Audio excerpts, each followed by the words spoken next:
These blasphemous texts are the Necronomicon. It was written by the mad Arab al-Hazrad himself and was found in the possession of a desert-dwelling Sufi tribe in Upper Egypt. It contains forbidden knowledge and unholy incantations. You have been warned.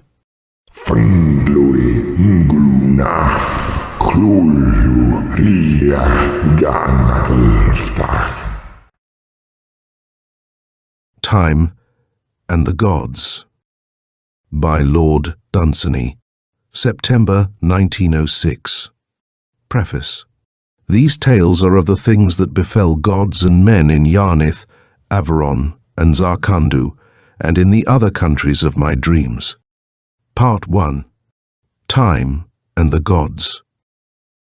Once when the gods were young, and only their swarthy servant Time was without age, the gods lay sleeping by a broad river upon earth. There in a valley that from all the earth the gods had set apart for their repose, the gods dreamed marble dreams. And with domes and pinnacles the dreams arose and stood up proudly between the river and the sky, all shimmering white to the morning. In the city's midst, the gleaming marble of 1,000 steps climbed to the citadel, where arose 4 pinnacles beckoning to heaven, and midmost between the pinnacles there stood the dome, vast, as the gods had dreamed it. All around, terrace by terrace, there went marble lawns well guarded by onyx lions, and carved with effigies of all the gods striding amid the symbols of the worlds. With a sound like tinkling bells, far off in a land of shepherds hidden by some hill, the waters of many fountains turned again home. Then the gods awoke, and there stood Sardathrion. Not to common men have the gods given to walk Sardathrion's streets, and not to common eyes to see her fountains. Only to those to whom in lonely passes in the night the gods have spoken, leaning through the stars, to those that have heard the voices of the gods above the morning, or seen their faces bending above the sea. Only to those hath it been given to see Sardathrion, to stand where her pinnacles gathered together in the night fresh from the dreams of gods. For round the valley a great desert lies through which no common traveller may come, but those whom the gods have chosen feel suddenly a great longing at heart, and crossing the mountains that divide the desert from the world, set out across it driven by the gods, till hidden in the desert's midst, they find the valley at last, and look with eyes upon Sardathrion.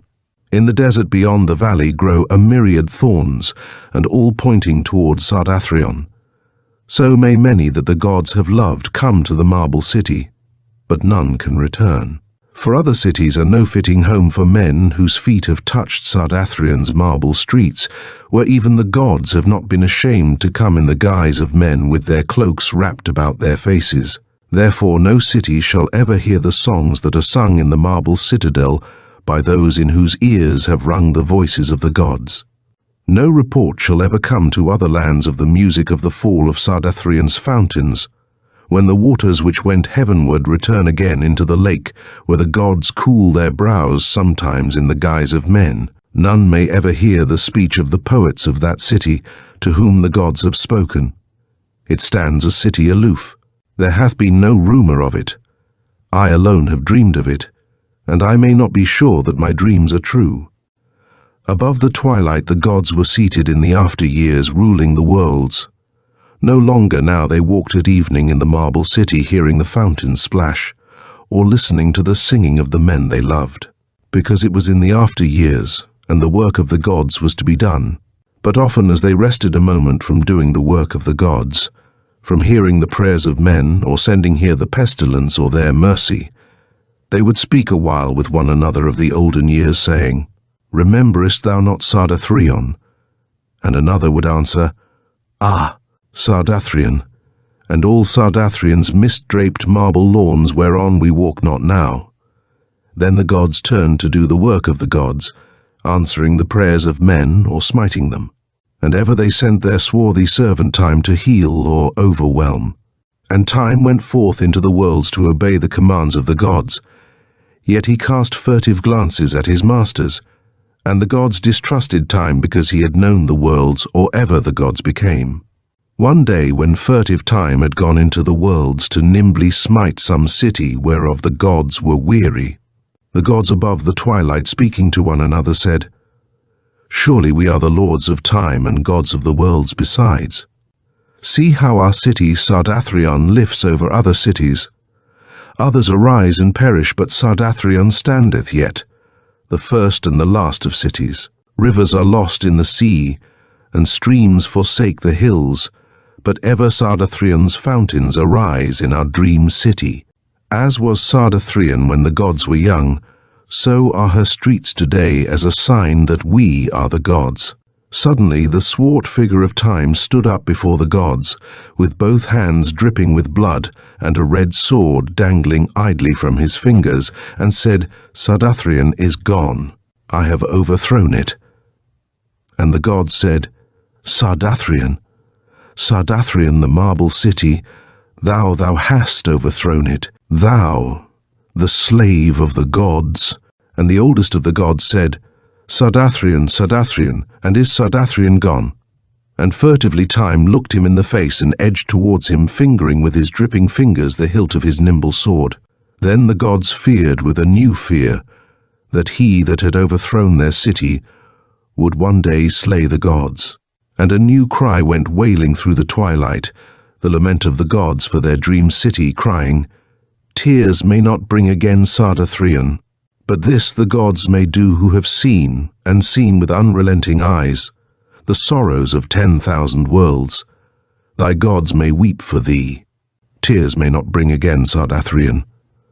Believe it not, Sardathrion, that ever thy gods sent this doom to thee. He that hath overthrown thee shall overthrow thy gods. How oft, when night came suddenly on morning playing in the fields of twilight, did we watch thy pinnacles emerging from the darkness, Sardathrion, Sardathrion, dream city of the gods, and thine onyx lions looming limb by limb from the dusk. How often have we sent our child the dawn to play with thy fountain tops? How often hath evening, loveliest of our goddesses, strayed long upon thy balconies? Let one fragment of thy marbles stand up above the dust for thine old gods to caress, as a man when all else is lost treasures one lock of the hair of his beloved. Sardathrion, the gods must kiss once more the place where thy streets were once. There were wonderful marbles in thy streets, Sardathrion. The gods weep for thee. The coming of the sea. Once there was no sea, and the gods went walking over the green plains of earth. Upon an evening of the forgotten years the gods were seated on the hills, and all the little rivers of the world lay coiled at their feet asleep, when Slid, the new god, striding through the stars, came suddenly upon earth lying in a corner of space, and behind Slid there marched 1,000,000 waves, all following Slid and tramping up the twilight. And Slid touched earth in one of her great green valleys that divide the south. And here he encamped for the night with all his waves about him. But to the gods, as they sat upon their hilltops, a new cry came crying over the green spaces that lay below the hills. And the gods said, This is neither the cry of life, nor yet the whisper of death. What is this new cry that the gods have never commanded, yet which comes to the ears of the gods? And the gods together shouting made the cry of the south, calling the south wind to them. And again the gods shouted all together, making the cry of the north, calling the north wind to them. And thus they gathered to them all their winds, and sent these 4 down into the low plains to find what thing it was that called with a new cry, and to drive it away from the gods. Then all the winds harnessed up their clouds, and drave forth till they came to the great green valley that divides the south in twain. And there found Slid with all his waves about him. Then for a space Slid, and the 4 winds struggled with one another, till the strength of the winds was gone. And they limped back to the gods, their masters, and said, We have met this new thing that has come upon the earth, and have striven against its armies, but could not drive them forth. And the new thing is beautiful, but very angry, and is creeping towards the gods. But Slid advanced and led his armies up the valley, and inch by inch and mile by mile he conquered the lands of the gods. Then from their hills the gods sent down a great array of cliffs of hard red rocks, and bade them march against Slid. And the cliffs marched down till they came and stood before Slid, and leaned their heads forward, and frowned, and stood staunch to guard the lands of the gods against the might of the sea, shutting Slid off from the world. Then Slid sent some of his smaller waves to search out what stood against him, and the cliffs shattered them. But Slid went back and gathered together a horde of his greatest waves, and hurled them against the cliffs, and the cliffs shattered them. And again Slid called up out of his deep a mighty array of waves, and sent them roaring against the guardians of the gods, and the red rocks frowned and smote them. And once again Slid gathered his greater waves, and hurled them against the cliffs. And when the waves were scattered like those before them, the feet of the cliffs were no longer standing firm, and their faces were scarred and battered. Then into every cleft that stood in the rocks Slid sent his hugest wave, and others followed behind it, and Slid himself seized hold of huge rocks with his claws, and tore them down and stamped them under his feet. And when the tumult was over, the sea had won, and over the broken remnants of those red cliffs the armies of Slid marched on and up the long green valley. Then the gods heard Slid exulting far away, and singing songs of triumph over their battered cliffs. And ever the tramp of his armies sounded nearer and nearer in the listening ears of the gods. Then the gods called to their downlands to save their world from Slid, and the downlands gathered themselves and marched away, a great white line of gleaming cliffs, and halted before Slid. Then Slid advanced no more, and lulled his legions, and while his waves were low, he softly crooned a song, such as once long ago had troubled the stars, and brought down tears out of the twilight. Sternly the white cliffs stood on guard to save the world of the gods, but the song that once had troubled the stars went moaning on awaking pent desires, till full at the feet of the gods the melody fell. Then the blue rivers that lay curled asleep opened their gleaming eyes, uncurled themselves and shook their rushes, and making a stir among the hills, crept down to find the sea, and passing across the world, they came at last to where the white cliffs stood, and coming behind them, split them here and there, and went through their broken ranks to Slid at last. And the gods were angry with their traitorous streams. Then Slid ceased from singing the song that lures the world, and gathered up his legions, and the rivers lifted up their heads with the waves, and all went marching on to assail the cliffs of the gods. And wherever the rivers had broken the ranks of the cliffs, Slid's armies went surging in and broke them up into islands and shattered the islands away. And the gods on their hilltops heard once more the voice of Slid exulting over their cliffs. Already more than half the world lay subject to Slid, and still his armies advanced. And the people of Slid, the fishes and the long eels, went in and out of arbours that once were dear to the gods. Then the gods feared for their dominion, and to the innermost sacred recesses of the mountains, to the very heart of the hills, the gods trooped off together, and there found Tintaggon, a mountain of black marble, staring far over the earth, and spake thus to him with the voices of the gods: O eldest born of our mountains, when first we devised the earth we made thee, and thereafter fashioned fields and hollows, valleys and other hills, to lie about thy feet. And now Tintaggon, thine ancient lords the gods, are facing a new thing which overthrows the old. Go therefore thou, Tintaggon, and stand up against Slid, that the gods be still the gods and the earth still green. And hearing the voices of his sires, the elder gods, Tintaggon strode down through the evening, leaving a wake of twilight broad behind him as he strode.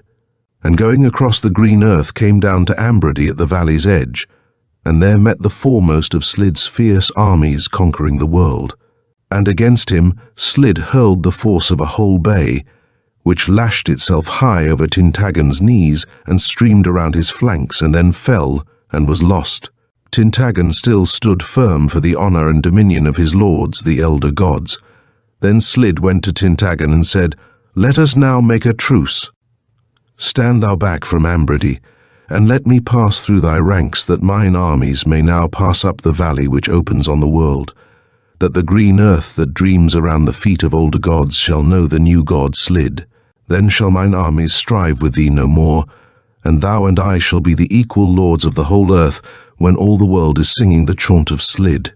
And thy head alone shall be lifted above mine armies when rival hills are dead.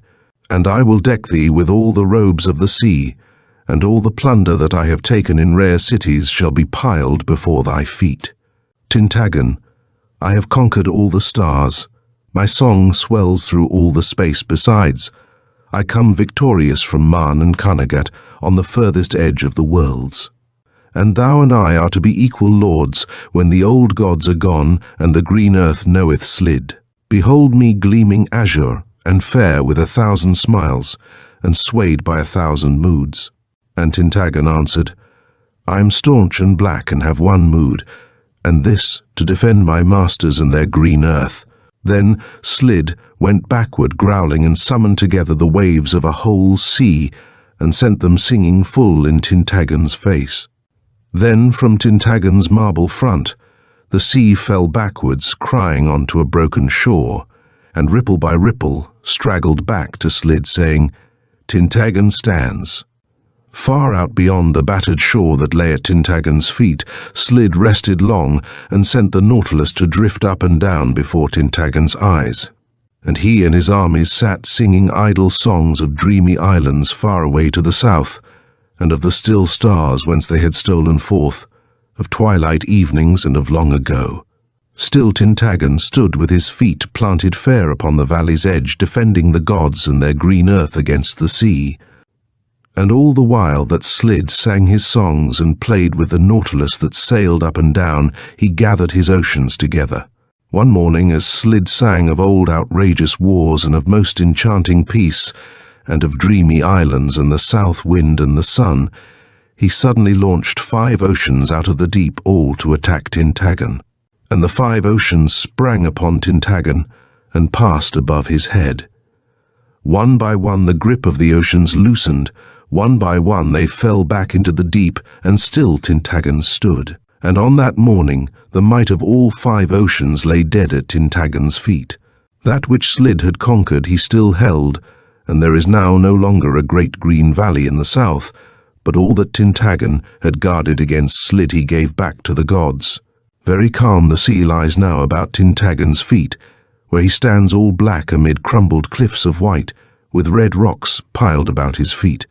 And often the sea retreats far out along the shore, and often wave by wave comes marching in with the sound of the tramping of armies, that all may still remember the great fight that surged about Tintaggon once, when he guarded the gods and the green earth against Slid. Sometimes in their dreams the war-scarred warriors of Slid still lift their heads and cry their battle cry.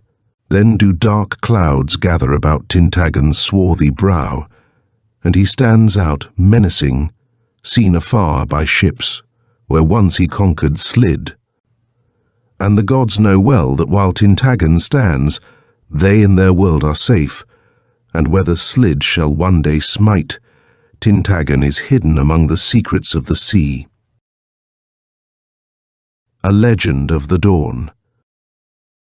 When the worlds and all began, the gods were stern and old, and they saw the beginning from under eyebrows hoar with years, all but Inzana, their child, who played with the golden ball.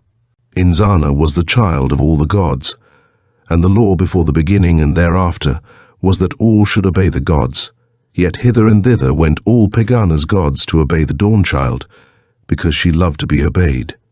It was dark all over the world, and even in Pegāna, where dwell the gods, it was dark when the child Inzana, the Dawn, first found her golden ball.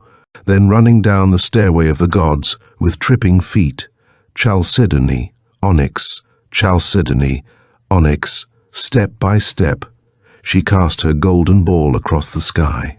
The golden ball went bounding up the sky, and the Dawnchild with her flaring hair stood laughing upon the stairway of the gods, and it was day. So gleaming fields below saw the first of all the days that the gods have destined. But towards evening certain mountains, afar and aloof, conspired together to stand between the world and the golden ball, and to wrap their crags about it, and to shut it from the world, and all the world was darkened with their plot. And the Dawn-child up in Pegāna cried for her golden ball. Then all the gods came down the stairway right to Pegāna's gate to see what ailed the Dawn-child, and to ask her why she cried. Then Inzana said that her golden ball had been taken away and hidden by mountains black and ugly, far away from Pegāna, all in a world of rocks under the rim of the sky. And she wanted her golden ball and could not love the dark. Thereat Umberodom, whose hound was the thunder, took his hound in leash, and strode away across the sky after the golden ball, until he came to the mountains afar and aloof. There did the thunder put his nose to the rocks and bay along the valleys, and fast at his heels followed Umberodom, and the nearer the hound, the thunder, came to the golden ball, the louder did he bay, but haughty and silent stood the mountains whose plot had darkened the world. All in the dark among the crags in a mighty cavern, guarded by two twin peaks. At last they found the golden ball for which the Dawn-child wept. Then under the world went Umberodom with his thunder panting behind him, and came in the dark before the morning from underneath the world, and gave the Dawn-child back her golden ball. And Inzana laughed and took it in her hands, and Umberodom went back into Pegāna, and at its threshold the thunder went to sleep. Again the Dawn-child tossed the golden ball far up into the blue across the sky, and the second morning shone upon the world, on lakes and oceans, and on drops of dew. But as the ball went bounding on its way, the prowling mists and the rain conspired together, and took it, and wrapped it in their tattered cloaks, and carried it away. And through the rents in their garments gleamed the golden ball, but they held it fast and carried it right away, and underneath the world. Then, on an onyx step, Inzana sat down and wept, who could no more be happy without her golden ball. And again the gods were sorry, and the south wind came to tell her tales of most enchanted islands, to whom she listened not, nor yet to the tales of temples in lone lands that the east wind told her, who had stood beside her when she flung her golden ball. But from far away the west wind came with news of 3 grey travellers wrapped round with battered cloaks that carried away between them a golden ball.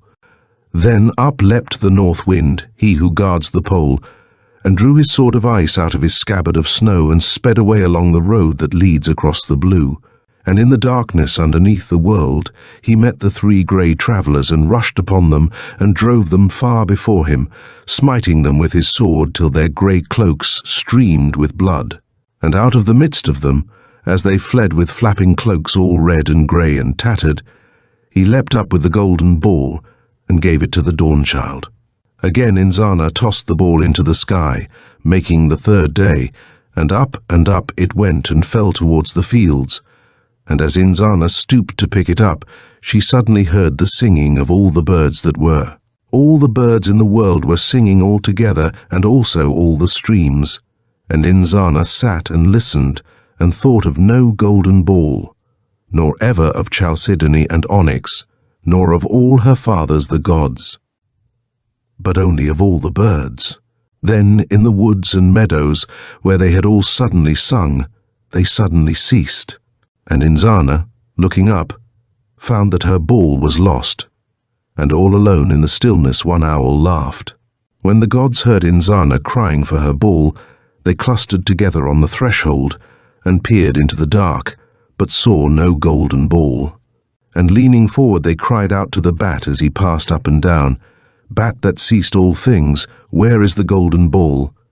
And though the bat answered, none heard, and none of the winds had seen it, nor any of the birds, and there were only the eyes of the gods in the darkness, peering for the golden ball.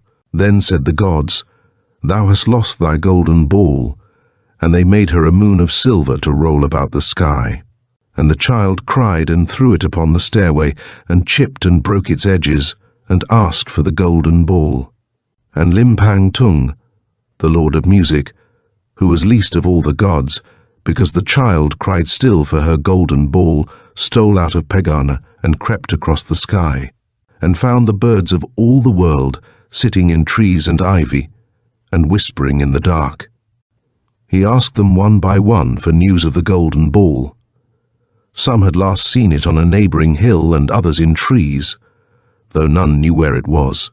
A heron had seen it lying in a pond, but a wild duck in some reeds had seen it last as she came home across the hills, and then it was rolling very far away. At last the cock cried out that he had seen it lying beneath the world. There Limpang Tong sought it, and the cock called to him through the darkness as he went, until at last he found the golden ball. Then Limpang Tong went up into Pegāna, and gave it to the Dawnchild, who played with the moon no more. And the cock and all his tribe cried out, "We found it! We found the golden ball!" Again Inzana tossed the ball afar, laughing with joy to see it, her hands stretched upwards, her golden hair afloat, and carefully she watched it as it fell. But alas, it fell with a splash into the great sea, and gleamed and shimmered as it fell till the waters became dark above it and could be seen no more. And men on the world said, "How the dew has fallen, and how the mists set in with breezes from the streams." But the dew was the tears of the Dawnchild, and the mists were her sighs when she said, "There will no more come a time when I play with my ball again, for now it is lost forever." And the gods tried to comfort Inzana as she played with her silver moon, but she would not hear them, and went in tears to Slid, where he played with gleaming sails, and in his mighty treasury turned over gems and pearls, and lorded it over the sea. And she said, "O Slid, whose soul is in the sea, bring back my golden ball." And Slid stood up, swarthy and clad in seaweed, and mightily dived from the last Chalcedony step, out of Pegāna's threshold, straight into ocean. There on the sand, among the battered navies of the nautilus and broken weapons of the swordfish, hidden by dark water, he found the golden ball. And coming up in the night, all green and dripping, he carried it gleaming to the stairway of the gods, and brought it back to Inzana from the sea. And out of the hands of Slid she took it and tossed it far and wide over his sails and sea, and far away it shone on lands that knew not Slid, till it came to its zenith and dropped towards the world. But ere it fell, the eclipse dashed out from his hiding, and rushed at the golden ball and seized it in his jaws. When Inzana saw the eclipse bearing her plaything away, she cried aloud to the thunder, who burst from Pegāna, and fell howling upon the throat of the eclipse, who dropped the golden ball and let it fall towards earth. But the black mountains disguised themselves with snow, and as the golden ball fell down towards them, they turned their peaks to ruby crimson and their lakes to sapphires gleaming amongst silver. And Inzana saw a jewelled casket into which her plaything fell. But when she stooped to pick it up again, she found no jewelled casket with rubies, silver or sapphires, but only wicked mountains disguised in snow that had trapped her golden ball. And then she cried because there was none to find it, for the thunder was far away chasing the eclipse, and all the gods lamented when they saw her sorrow. And Limpang Tong, who was least of all the gods, was yet the saddest at the Dawnchild's grief. And when the gods said, "Play with your silver moon," he stepped lightly from the rest, and coming down the stairway of the gods, playing an instrument of music, went out towards the world to find the golden ball, because Inzana wept. And into the world he went till he came to the nether cliffs that stand by the inner mountains in the soul and heart of the earth, where the earthquake dwelleth alone, asleep but astir as he sleeps, breathing and moving his legs, and grunting aloud in the dark. Then in the ear of the earthquake, Limpang Tong said a word that only the gods may say, and the earthquake started to his feet and flung the cave away, the cave wherein he slept between the cliffs, and shook himself and went galloping abroad, and overturned the mountains that hid the golden ball, and bit the earth beneath them, and hurled their crags about, and covered himself with rocks and fallen hills, and went back ravening and growling into the soul of the earth, and there lay down and slept again for 100 years. And the golden ball rolled free, passing under the shattered earth, and so rolled back to Pegāna. And Limpang Tong came home to the onyx step, and took the Dawnchild by the hand, and told not what he had done, but said it was the earthquake, and went away to sit at the feet of the gods. But Inzana went and patted the earthquake on the head, for she said it was dark and lonely in the soul of the earth. Thereafter, returning step by step, Chalcedony, onyx, Chalcedony, onyx, up the stairway of the gods, she cast again her golden ball from the threshold afar into the blue to gladden the world and the sky, and laughed to see it go. And far away Trogul upon the utter rim turned a page that was numbered 6 in a cipher that none might read. And as the golden ball went through the sky to gleam on lands and cities, there came the fog towards it, stooping as he walked with his dark brown cloak about him, and behind him slunk the night. And as the golden ball rolled past the fog, suddenly night snarled and sprang upon it and carried it away. Hastily Inzana gathered the gods and said, "The night hath seized my golden ball, and no god alone can find it now. For none can say how far the night may roam, who prowls all round us and out beyond the worlds." At the entreaty of their dawn-child, all the gods made themselves stars for torches, and far away through all the sky followed the tracks of night as far as he prowled abroad. And at one time Slid, with the Pleiades in his hand, came nigh to the golden ball, and at another Yarnith Lahai, holding Orion for a torch, but lastly Limpang Tong, bearing the morning star, found the golden ball far away under the world, near to the lair of night. And all the gods together seized the ball, and night turning smote out the torches of the gods, and thereafter slunk away. And all the gods in triumph marched up the gleaming stairway of the gods, all praising little Limpang Tung, who through the chase had followed night so close in search of the golden ball. Then far below on the world, a human child cried out to the dawn-child for the golden ball, and Inzana ceased from her play that illumined world and sky, and cast the ball from the threshold of the gods to the little human child that played in the fields below, and would one day die. And the child played all day long with the golden ball down in the little fields where the humans lived, and went to bed at evening, and put it beneath his pillow, and went to sleep. And no one worked in all the world because the child was playing, and the light of the golden ball streamed up from under the pillow, and out through the half-shut door, and shone in the western sky. And Yarnith Lahai in the night-time tiptoed into the room, and took the ball gently, for he was a god, away from under the pillow, and brought it back to the dawn-child, to gleam on an onyx step. But some day night shall seize the golden ball, and carry it right away, and drag it down to his lair. And Slid shall dive from the threshold into the sea, to see if it be there. And coming up when the fishermen draw their nets shall find it not, nor yet discover it among the sails. Limpang Tung shall seek among the birds, and shall not find it when the cock is mute. And up the valleys shall go Umberodom to seek among the crags.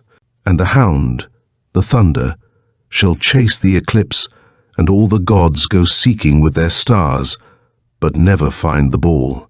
And men, no longer having light of the golden ball, shall pray to the gods no more, who, having no worship, shall be no more the gods. These things be hidden even from the gods. The vengeance of men. Ere the beginning, the gods divided earth into waste and pasture. Pleasant pastures they made to be green over the face of earth, orchards they made in valleys and heather upon hills, but Haza they doomed, predestined and foreordained to be a waste forever. When the world prayed at evening to the gods, and the gods answered prayers, they forgot the prayers of all the tribes of Arim. Therefore the men of Arim were assailed with wars and driven from land to land, and yet would not be crushed. And the men of Arim made them gods for themselves, appointing men as gods until the gods of Pegāna should remember them again. And their leaders, Yoth and Hanith, played the part of gods, and led their people on, though every tribe assailed them. At last they came to Haza, where no tribes were, and at last had rest from war, and Yoth and Hanith said, "The work is done, and surely now Pegāna's gods will remember." And they built a city in Haza, and tilled the soil, and the green came over the waste as the wind comes over the sea, and there were fruit and cattle in Haza, and the sounds of 1,000,000 sheep. There they rested from their flight from all the tribes, and builded fables out of all their sorrows, till all men smiled in Haza and children laughed. Then said the gods, "Earth is no place for laughter." Thereat they strode to Pegāna's outer gate, to where the pestilence lay curled asleep, and waking him up they pointed toward Haza. And the pestilence leapt forward, howling across the sky. That night he came to the fields near Haza, and stalking through the grass sat down and glared at the lights, and licked his paws and glared at the lights again.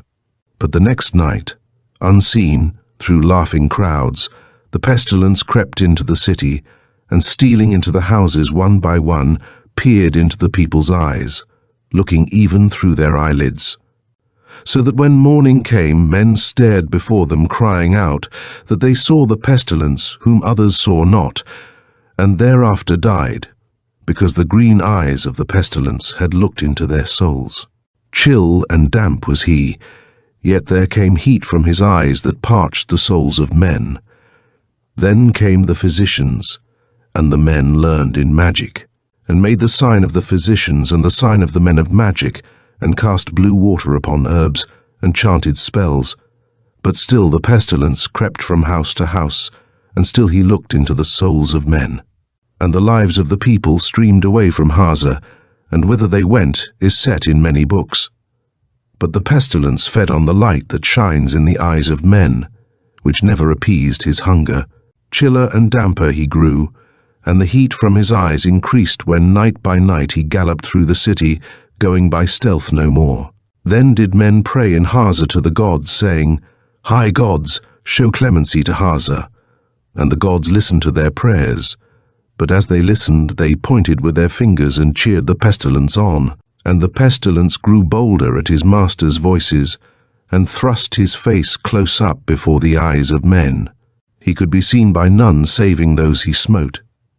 At first he slept by day, lying in misty hollows, but as his hunger increased he sprang up even in sunlight, and clung to the chests of men, and looked down through their eyes, into their souls that shriveled, until almost he could be dimly seen even by those he smote not.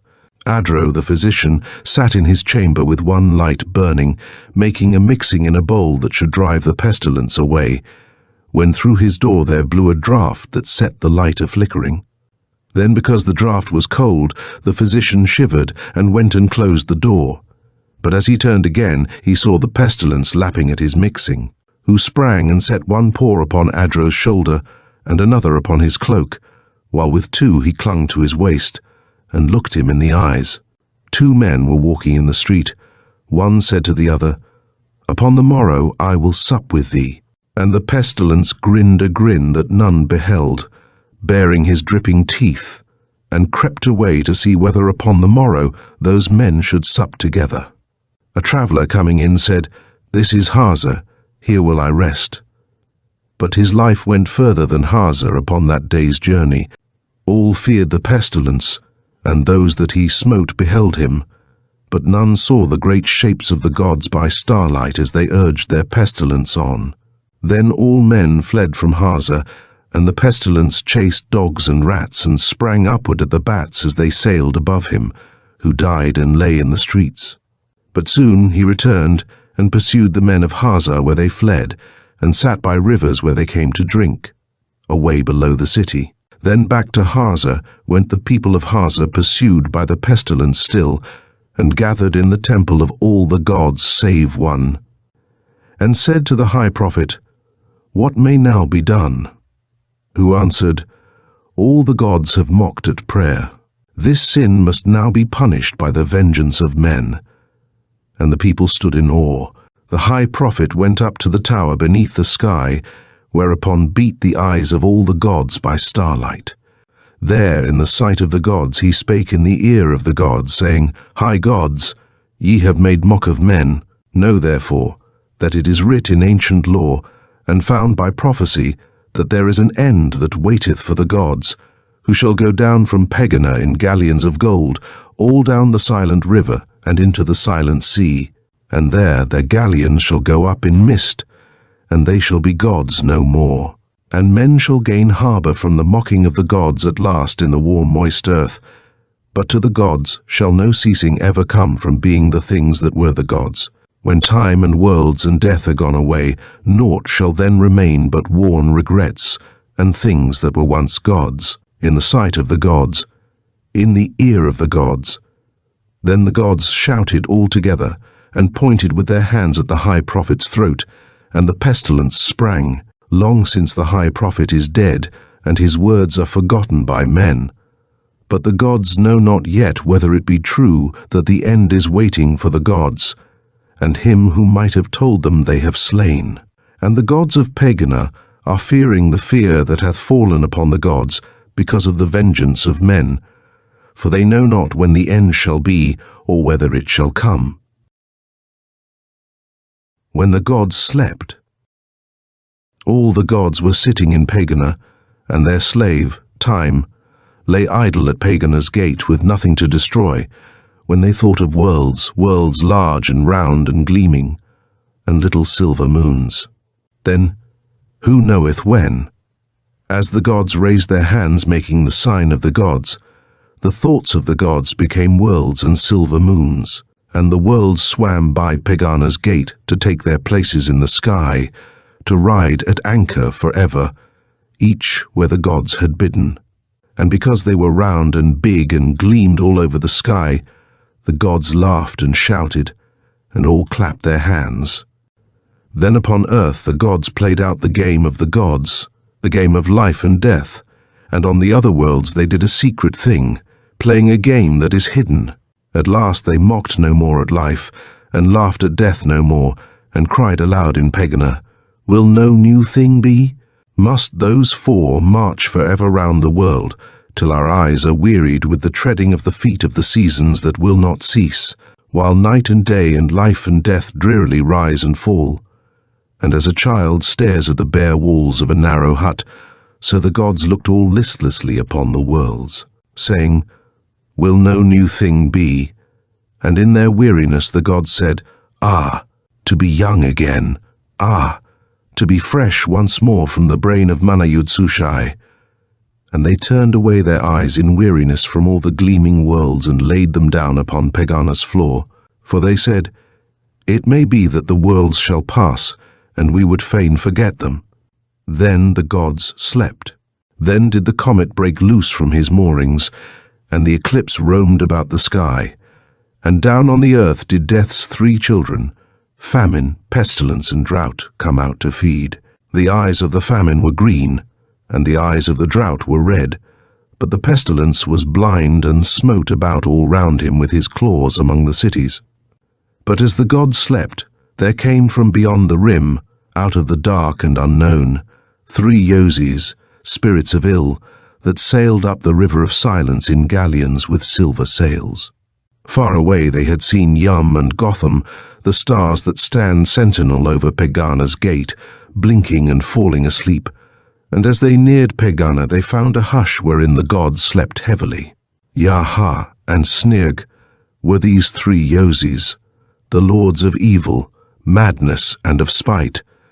When they crept from their galleons and stole over Pegāna's silent threshold, it boded ill for the gods. There in Pegāna lay the gods asleep, and in a corner lay the power of the gods alone upon the floor, a thing wrought of black rock and 4 words graven upon it, whereof I might not give thee any clue, if even I should find it, 4 words of which none knoweth. Some say they tell of the opening of a flower towards dawn, and others say they concern earthquakes among hills, and others that they tell of the death of fishes, and others that the words be these: power, knowledge, forgetting, and another word that not the gods themselves may ever guess. These words the Yozis read, and sped away in dread lest the gods should wake, and going aboard their galleons, bade the rowers haste. Thus the Yozis became gods, having the power of gods, and they sailed away to the earth, and came to a mountainous island in the sea. There they sat upon the rocks, sitting as the gods sit, with their right hands uplifted, and having the power of gods, only none came to worship. Thither came no ships nigh them, nor ever at evening came the prayers of men, nor smell of incense, nor screams from the sacrifice. Then said the Yozis, Of what avails it that we be gods if no one worship us, nor give us sacrifice? And Ya, Ha, and Snirg set sail in their silver galleons, and went looming down the sea to come to the shores of men. And first they came to an island where were fisher folk, and the folk of the island running down to the shore cried out to them, Who be ye? And the Yozis answered, We be 3 gods, and we would have your worship. But the fisher folk answered, Here we worship Ram, the thunder, and have no worship nor sacrifice for other gods. Then the Yozis snarled with anger, and sailed away, and sailed till they came to another shore, sandy and low and forsaken. And at last they found an old man upon the shore, and they cried out to him, Old man upon the shore, we be 3 gods that it were well to worship, gods of great power, and apt in the granting of prayer. The old man answered, We worship Pegāna's gods, who have a fondness for our incense and the sound of our sacrifice when it squeals upon the altar. Then answered Snirg, Asleep are Pegāna's gods, nor will they wake for the humming of thy prayers which lie in the dust upon Pegāna's floor, and over them Sniract, the spider of the worlds, hath woven a web of mist, and the squealing of the sacrifice maketh no music in ears that are closed in sleep. The old man answered, standing upon the shore, Though all the gods of old shall answer our prayers no longer, yet still to the gods of old shall all men pray here in Cyrene. But the Yozis turned their ships about and angrily sailed away, all cursing Cyrene and Cyrene's gods, but most especially the old man that stood upon the shore. Still the 3 Yozis lusted for the worship of men, and came, on the 3rd night of their sailing, to a city's lights, and nearing the shore they found it a city of song wherein all folks rejoiced. Then sat each Yozi on his galleon's prow, and leered with his eyes upon the city, so that the music stopped and the dancing ceased, and all looked out to sea at the strange shapes of the Yozis beneath their silver sails. Then Snirg demanded their worship, promising increase of joys, and swearing by the light of his eyes that he would send little flames to leap over the grass, to pursue the enemies of that city, and to chase them about the world. But the people answered that in that city men worshipped Agrodon, the mountain standing alone, and might not worship other gods, even though they came in galleons with silver sails, sailing from over the sea. But Snirg answered, Certainly Agrodon is only a mountain, and in no manner a god. But the priests of Agrodon sang answer from the shore, If the sacrifice of men make not Agrodon a god, nor blood still young on his rocks, nor the little fluttering prayers of 10,000 hearts, nor 2,000 years of worship and all the hopes of the people, and the whole strength of our race, then are there no gods, and ye be common sailors, sailing from over the sea. Then said the Yozis, Hath Agrodon answered prayer? And the people heard the words that the Yozis said. Then went the priests of Agrodon away from the shore, and up the steep streets of the city, the people following, and over the moor beyond it, to the foot of Agrodon, and then said, Agrodon, if thou art not our god, go back and herd with yonder common hills, and put a cap of snow upon thy head, and crouch far off as they do beneath the sky. But if we have given thee divinity in 2,000 years, if our hopes are all about thee like a cloak, then stand and look upon thy worshippers from over our city forever. And the smoke that ascended from his feet stood still, and there fell a hush over great Agrodon. And the priests went back to the sea, and said to the 3 Yozis, New gods shall have our worship, when Agrodon grows weary of being our god, or when in some night time he shall stride away, leaving us naught to gaze at that is higher than our city. And the Yozis sailed away and cursed towards Agrodon, but could not hurt him, for he was but a mountain. And the Yozis sailed along the coast till they came to a river running to the sea, and they sailed up the river till they came to a people at work, who furrowed the soil and sowed, and strove against the forest. Then the Yozis called to the people as they worked in the fields, Give us your worship, and ye shall have many joys. But the people answered, We may not worship you. Then answered Snirg, Ye also, have ye a god? And the people answered, We worship the years to come, and we set the world in order for their coming, as one layeth raiment on the road before the advent of a king. And when those years shall come, they shall accept the worship of a race they knew not, and their people shall make their sacrifice to the years that follow them, who in their turn shall minister to the end. Then answered Sneerg, Gods, that shall recompense you not. Rather give us your prayers and have our pleasures, the pleasures that we shall give you, and when your gods shall come, let them be wroth, they cannot punish you. But the people continued to sacrifice their labor to their gods, the years to come, making the world a place for gods to dwell in, and the Yozis cursed those gods and sailed away. And Yah, the Lord of Malice, swore that when those years should come, they should see whether it were well for them to have snatched away the worship from 3 Yozis. And still the Yozis sailed, for they said, It were better to be birds and have no air to fly in, than to be gods having neither prayers nor worship. But where sky met with ocean, the Yozis saw land again, and thither sailed. And there the Yozis saw men in strange old garments, performing ancient rites in a land of many temples. And the Yozis called to the men as they performed their ancient rites and said, We be 3 gods well versed in the needs of men, to worship whom were to obtain instant joy. But the men said, We have already gods. And Sneerg replied, Ye too? The men answered, For we worship the things that have been and all the years that were. Divinely have they helped us, therefore we give them worship that is their due. And the Yozis answered the people, We be gods of the present, and return good things for worship. But the people answered, saying from the shore, Our gods have given us already the good things, and we return them the worship that is their due. And the Yozis set their faces to landward, and cursed all things that had been and all the years that were, and sailed in their galleons away. A rocky shore in an inhuman land stood up against the sea. Thither the Yozis came and found no man, but out of the dark from inland towards evening came a herd of great baboons, and chattered greatly when they saw the ships. Then spake Sneerg to them, Have ye too a god? And the baboons spat. Then said the Yozis, We be seductive gods, having a particular remembrance for little prayers. But the baboons leered fiercely at the Yozis, and would have none of them for gods.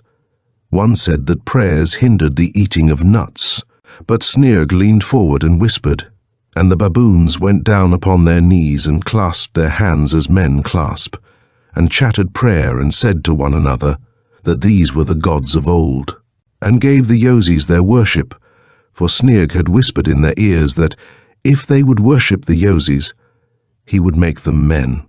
And the baboons arose from worshipping, smoother about the face and a little shorter in the arms, and went away and hid their bodies in clothing, and afterwards galloped away from the rocky shore, and went and herded with men. And men could not discern what they were, for their bodies were bodies of men, though their souls were still the souls of beasts, and their worship went to the Yozis, spirits of ill. And the lords of malice, hatred and madness, sailed back to their island in the sea, and sat upon the shore as gods sit, with right hand uplifted, and at evening foul prayers from the baboons gathered about them and infested the rocks. But in Pegāna the gods awoke with a start. The king that was not. The land of Runazar hath no king, nor ever had one. And this is the law of the land of Runazar, that, seeing that it hath never had a king, it shall not have one for ever. Therefore in Runazar the priests hold sway, who tell people that never in Runazar hath there been a king.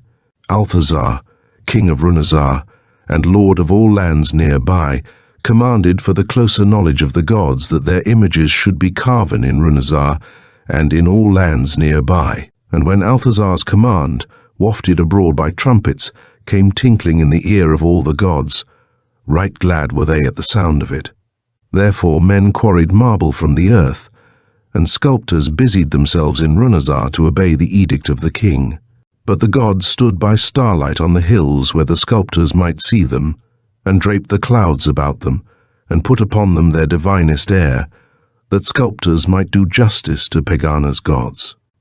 Then the gods strode back into Pegāna, and the sculptors hammered and wrought, And there came a day when the master of sculptors took audience of the king, saying, Althazar, king of Runazar, high lord, moreover, of all the lands nearby, to whom be the gods benignant, humbly have we completed the images of all such gods as were in thine edict named.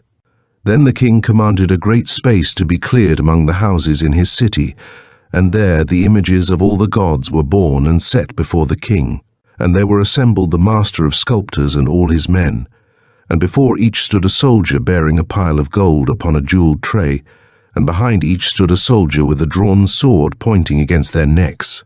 And the king looked upon the images, and lo, they stood as gods, with the clouds all draped about them, making the sign of the gods, but their bodies were those of men, and lo, their faces were very like the king's, and their beards were as the king's beard. And the king said, These be indeed Pegāna's gods.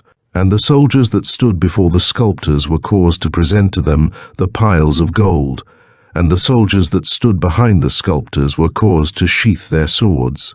And the people shouted, These be indeed Pegāna's gods, whose faces we are permitted to see by the will of Althazar the king, to whom be the gods benignant. And heralds were sent abroad through the cities of Runazar and of all the lands nearby, proclaiming of the images, These be Pegāna's gods. But up in Pegāna the gods howled with wrath, and Mung leant forward to make the sign of Mung against Althazar the king. But the gods laid their hands upon his shoulders, saying, Slay him not, for it is not enough that Althazar shall die, who hath made the faces of the gods to be like the faces of men, but he must not even have ever been. Then said the gods, Spake we of Althazar, a king? And the gods said, Nay, we spake not. And the gods said, Dreamed we of one Althazar? And the gods said, Nay, we dreamed not. But in the royal palace of Runazar, Althazar, passing suddenly out of the remembrance of the gods, became no longer a thing that was or had ever been. And by the throne of Althazar lay a robe, and near it lay a crown. And the priests of the gods entered his palace, and made it a temple of the gods. And the people coming to worship said, Whose was this robe, and to what purpose is this crown? And the priests answered, The gods have cast away the fragment of a garment, and lo, from the fingers of the gods hath slipped one little ring. And the people said to the priests, Seeing that Runazar hath never had a king, therefore be ye our rulers, and make ye our laws in the sight of Pegāna's gods. The Cave of Kai. The pomp of crowning was ended, the rejoicings had died away, and Canazar, the new king, sat in the seat of the kings of Averon to do his work upon the destinies of men.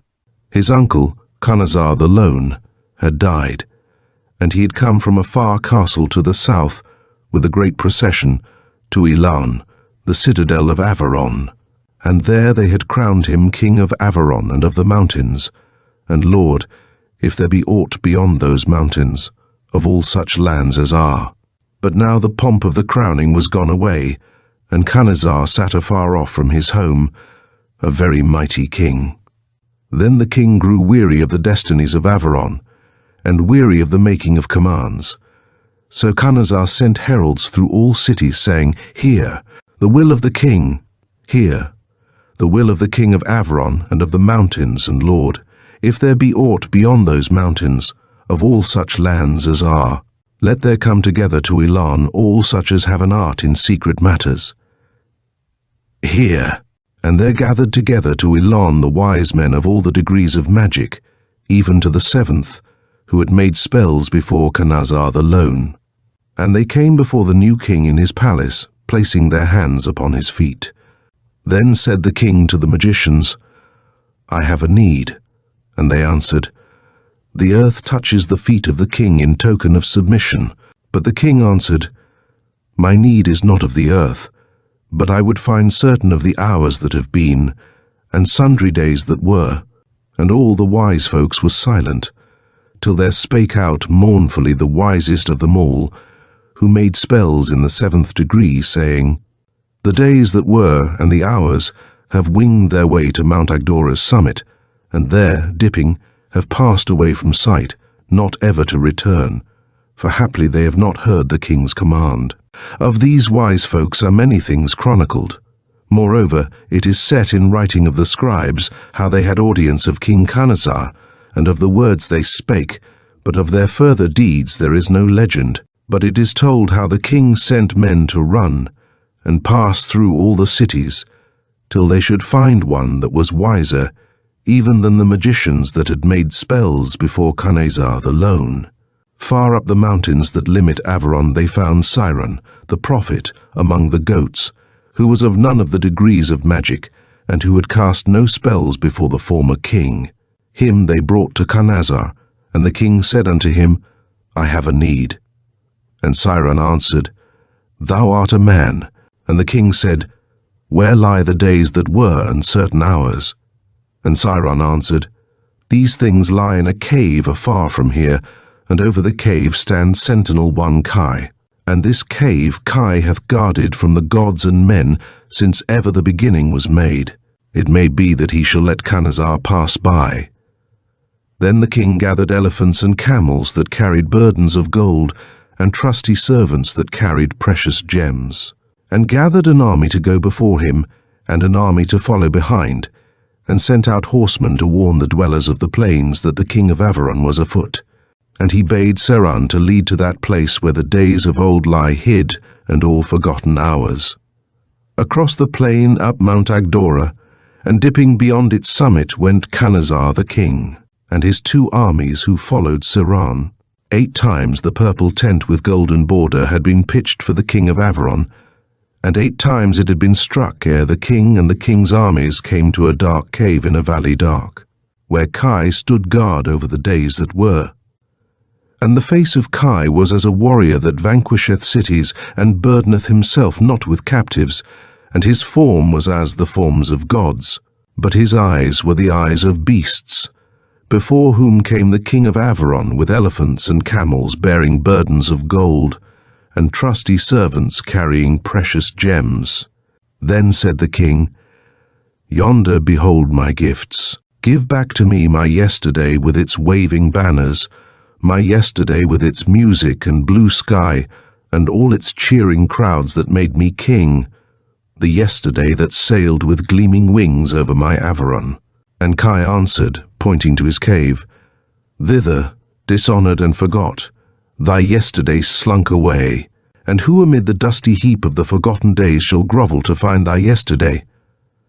Then answered the king of Averon and of the mountains and Lord, if there be aught beyond them, of all such lands as are, I will go down on my knees in yon dark cave, and search with my hands amid the dust, if so I may find my yesterday again in certain hours that are gone. And the king pointed to his piles of gold that stood where elephants were met together, and beyond them to the scornful camels. And Kai answered, The gods have offered me the gleaming worlds and all as far as the rim, and whatever lies beyond it as far as the gods may see, and thou comest to me with elephants and camels. Then said the king, Across the orchards of my home there hath passed 1 hour, whereof thou knowest well, and I pray to thee, who wilt take no gifts borne upon elephants or camels, to give me of thy mercy 1 second back, 1 grain of dust that clings to that hour in the heap that lies within thy cave. And, at the word mercy, Kai laughed. And the king turned his armies to the east. Therefore the armies returned to Averon, and the heralds before them cried, Here cometh Khanazar, king of Averon, and of the mountains and Lord, if there be aught beyond those mountains, of all such lands as are. And the king said to them, Say rather that here comes one greatly wearied who, having accomplished naught, returneth from a quest forlorn. So the king came again to Averon. But it is told how there came into Elan one evening, as the sun was setting, a harper with a golden harp, desiring audience of the king. And it is told how men led him to Khanazar, who sat frowning alone upon his throne, to whom said the harper, I have a golden harp, and to its strings have clung like dust some seconds out of the forgotten hours and little happenings of the days that were. And Khanazar looked up, and the harper touched the strings, and the old forgotten things were stirring again. and there arose a sound of songs that had passed away, and long since voices. Then when the harper saw that Khanazar looked not angrily upon him, his fingers tramped over the chords as the gods tramped down the sky. And out of the golden harp arose a haze of memories, and the king, leaning forward and staring before him, saw in the haze no more his palace walls, but saw a valley with a stream that wandered through it, and woods upon either hill, and an old castle standing lonely to the south. And the harper, seeing a strange look upon the face of Khanazar, said, "Is the king pleased who lords it over Averon and the mountains, and if there be aught beyond them, over all such lands as are?" And the king said, "Seeing that I am a child again in a valley to the south, how may I say what may be the will of the great king?" When the stars shone high over Elan, and still the king sat staring straight before him, all the courtiers drew away from the great palace, save one that stayed and kept one taper burning, and with them went the harper. And when the dawn came up through silent archways into the marble palace, making the taper pale, the king still stared before him, and still he sat there when the stars shone again clearly and high above Elan. But on the second morning the king arose and sent for the harper and said to him, "I am king again, and thou that hast a skill to stay the hours and mayest bring again to men their forgotten days. Thou shalt stand sentinel over my great tomorrow, and when I go forth to conquer Zeman-Ho and make my armies mighty, thou shalt stand between that morrow and the cave of Kai, and haply some deed of mine and the battling of my armies shall cling to thy golden harp and not go down dishonoured into the cave. For my tomorrow, who with such resounding stride goes trampling through my dreams, is far too kingly to herd with forgotten days in the dust of things that were. But on some future day, when kings are dead and all their deeds forgotten, some harper of that time shall come, and from those golden strings awake those deeds that echo in my dreams, till my tomorrow shall stride forth among the lesser days, and tell the years that Khanazar was a king." And answered the harper, "I will stand sentinel over thy great tomorrow, and when thou goest forth to conquer Zeman-Ho and make thine armies mighty, I will stand between thy morrow and the cave of Kai, till thy deeds and the battling of thine armies shall cling to my golden harp, and not go down dishonoured into the cave, so that when kings are dead and all their deeds forgotten, the harpers of the future time shall awake from these golden chords, those deeds of thine. This will I do. Men of these days, that be skilled upon the harp, tell still of Khanazar, how that he was king of Averon and of the mountains, and claimed lordship of certain lands beyond, and how he went with armies against Zeman-Ho and fought great battles, and in the last gained victory and was slain. But Kai, as he waited with his claws to gather in the last days of Khanazar, that they might loom enormous in his cave, still found them not, and only gathered in some meaner deeds and the days and hours of lesser men, and was vexed by the shadow of a harper that stood between him and the world. The sorrow of search it is told also of King Khanazar, how he bowed very low unto the gods of old. None bowed so low unto the gods of old as did King Khanazar. One day the king, returning from the worship of the gods of old, and from bowing before them in the temple of the gods, commanded their prophets to appear before him, saying, "I would know somewhat concerning the gods." Then came the prophets before King Khanazar, burdened with many books, to whom the king said, "It is not in books." Thereat the prophets departed, bearing away with them 1,000 methods well devised in books, whereby men may gain wisdom of the gods. One alone remained, a master prophet, who had forgotten books, to whom the king said, "The gods of old are mighty." And answered the master prophet, "Very mighty are the gods of old." Then said the king, "There are no gods but the gods of old." And answered the prophet, "There are none other." And they two being alone within the palace. The king said, "Tell me aught concerning gods or men, if aught of the truth be known." Then said the master prophet, "Far and white and straight lieth the road to knowing, and down it in the heat and dust go all wise people of the earth. But in the fields before they come to it, the very wise lie down or pluck the flowers. By the side of the road to knowing, O king, it is hard and hot, stand many temples, and in the doorway of every temple stand many priests, and they cry to the travellers that weary of the road, crying to them, "This is the end." And in the temples are the sounds of music, and from each roof arises the savour of pleasant burning. And all that look at a cool temple, whichever temple they look at, or hear the hidden music, turn in to see whether it be indeed the end. And such as find that their temple is not indeed the end set forth again upon the dusty road, stopping at each temple as they pass for fear they miss the end, or striving onwards on the road, and see nothing in the dust, till they can walk no longer, and are taken worn and weary of their journey into some other temple by a kindly priest, who shall tell them that this also is the end. Neither on that road may a man gain any guiding from his fellows, for only one thing that they say is surely true, when they say, "Friend, we can see nothing for the dust," and of the dust that hides the way much has been there since ever that road began, and some is stirred up by the feet of all that travel upon it, and more arises from the temple doors. And, O king, it were better for thee, travelling upon that road, to rest when thou hearest one calling, "This is the end," with the sounds of music behind him. And if in the dust and darkness thou pass by Lo and Mush and the pleasant temple of Kynesh, or Shenath with his opal smile, or Sho with his eyes of agate, yet Shiloh and Mynarthitep, Gazo and Amarund and Slig are still before thee, and the priests of their temples will not forget to call thee. And, O king, it is told that only one discerned the end, and passed by 3,000 temples, and the priests of the last were like the priests of the first, and all said that their temple was at the end of the road, and the dark of the dust lay over them all, and all were very pleasant, and only the road was weary. And in some were many gods, and in a few only one, and in some the shrine was empty, and all had many priests, and in all the travellers were happy as they rested. And into some his fellow travellers tried to force him, and when he said, "I will travel further," many said, "This man lies, for the road ends here." And he that travelled to the end hath told that when the thunder was heard upon the road, there arose the sound of the voices of all the priests as far as he could hear, crying, "Hearken to Shiloh, hear Mush, Lo, Kynesh, the voice of Sho, Mynarthitep is angry, hear the word of Slig."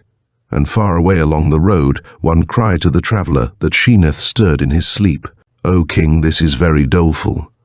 It is told that that traveller came at last to the utter end, and there was a mighty gulf, and in the darkness at the bottom of the gulf one small god crept, no bigger than a hare, whose voice came crying in the cold, "I know not." And beyond the gulf was naught, only the small god crying. And he that travelled to the end fled backwards for a great distance, till he came to temples again, and entering one where a priest cried, "This is the end," lay down and rested on a couch. There Yush sat silent, carved with an emerald tongue and 2 great eyes of sapphire, and there many rested and were happy. And an old priest, coming from comforting a child, came over to that traveller who had seen the end and said to him, "This is Yush, and this is the end of wisdom." And the traveller answered, "Yush is very peaceful, and this indeed the end." "O king, wouldst thou hear more?" And the king said, "I would hear all." And the master prophet answered, "There was also another prophet, and his name was Shaun, who had such reverence for the gods of old that he became able to discern their forms by starlight as they strode, unseen by others, among men.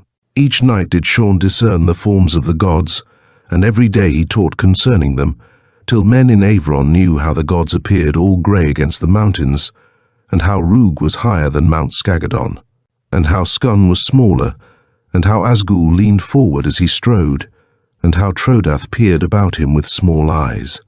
But one night as Shaun watched the gods of old by starlight, he faintly discerned some other gods that sat far up the slopes of the mountains in the stillness behind the gods of old. And the next day he hurled his robe away that he wore as Everon's prophet, and said to his people, "There be gods greater than the gods of old. 3 gods seen faintly on the hills by starlight looking on Everon. And Sean set out and travelled many days, and many people followed him. And every night he saw more clearly the shapes of the 3 new gods, who sat silent when the gods of old were striding among men. On the higher slopes of the mountain Sean stopped with all his people, and there they built a city and worshipped the gods, whom only Sean could see, seated above them on the mountain. And Sean taught how the gods were like grey streaks of light seen before dawn, and how the god on the right pointed upward toward the sky, and how the god on the left pointed downward toward the ground. But the god in the middle slept.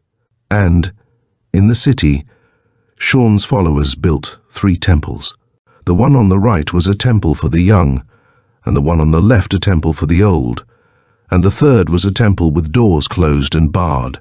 Therein none ever entered. One night, as Sean watched before the 3 gods sitting like pale light against the mountain, he saw on the mountain's summit 2 gods that spake together and pointed, mocking the gods of the hill. Only he heard no sound. The next day Sean set out, and a few followed him to climb to the mountain's summit in the cold, to find the gods who were so great that they mocked at the silent 3. And near the 2 gods they halted and built for themselves huts.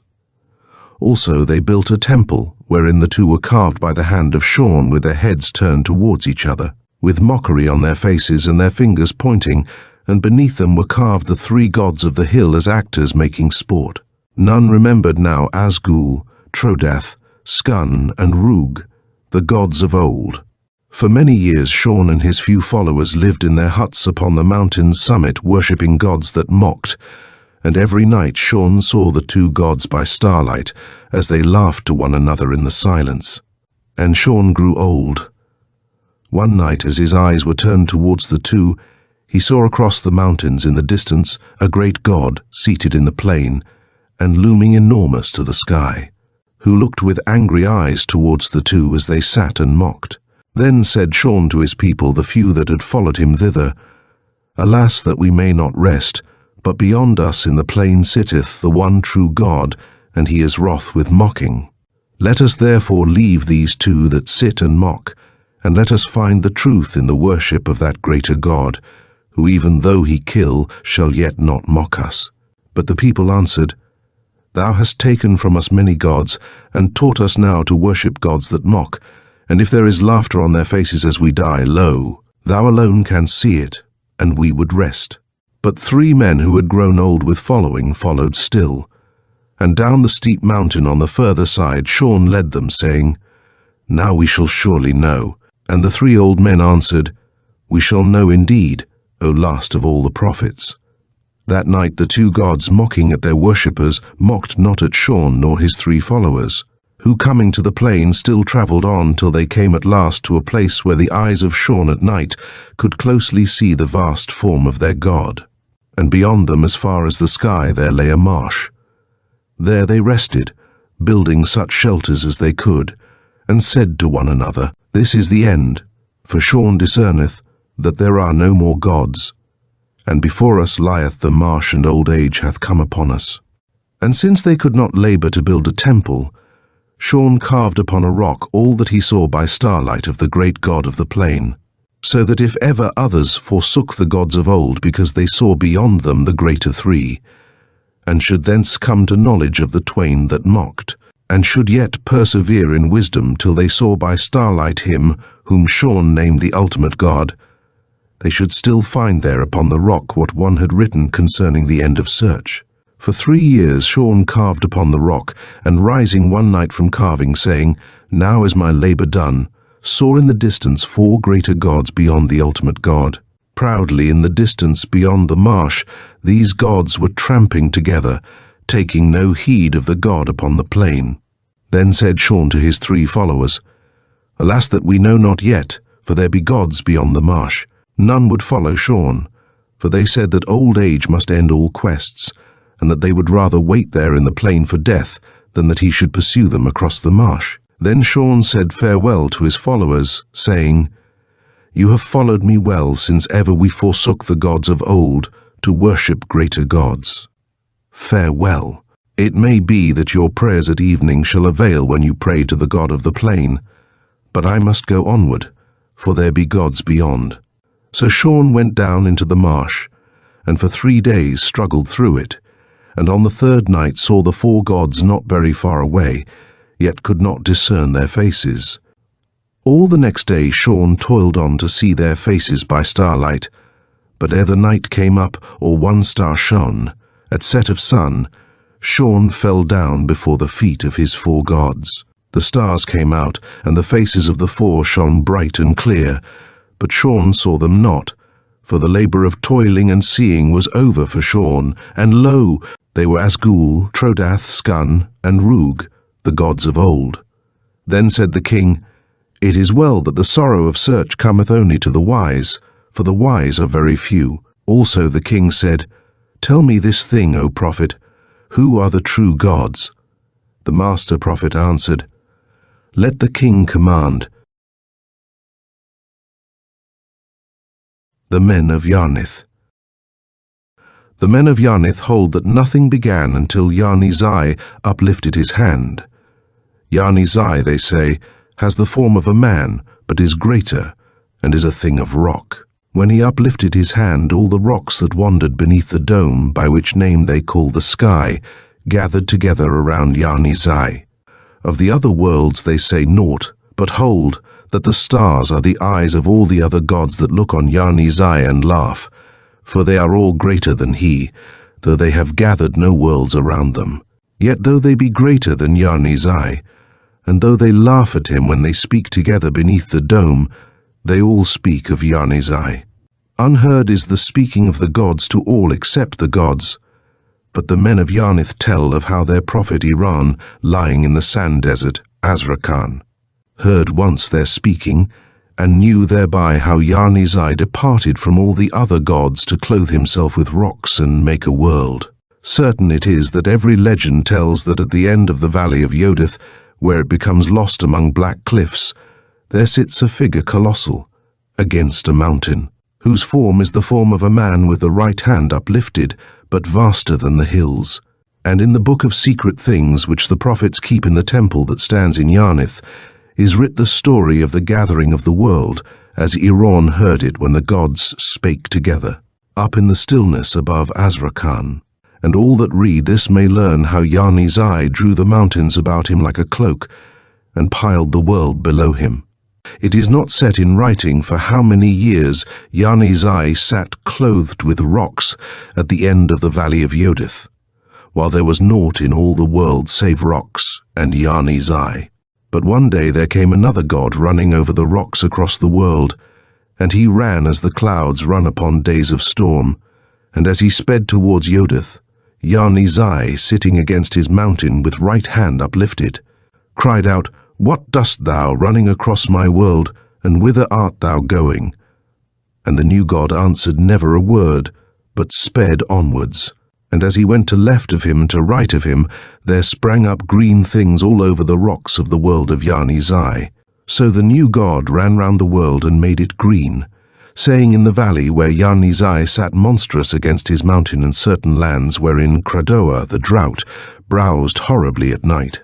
Further, the writing in the book tells of how there came yet another god running speedily out of the east, as swiftly as the first, with his face set westward, and naught to stay his running, and how he stretched both arms outward beside him, and to left of him, and to right of him, as he ran the whole world widened. And Yarni-Zai called out, "What dost thou running across my world?" And the new god answered, "I bring the snow for all the world, whiteness and resting and stillness." And he stilled the running of streams, and laid his hand even upon the head of Yarni-Zai, and muffled the noises of the world, till there was no sound in all lands, but the running of the new god that brought the snow as he sped across the plains.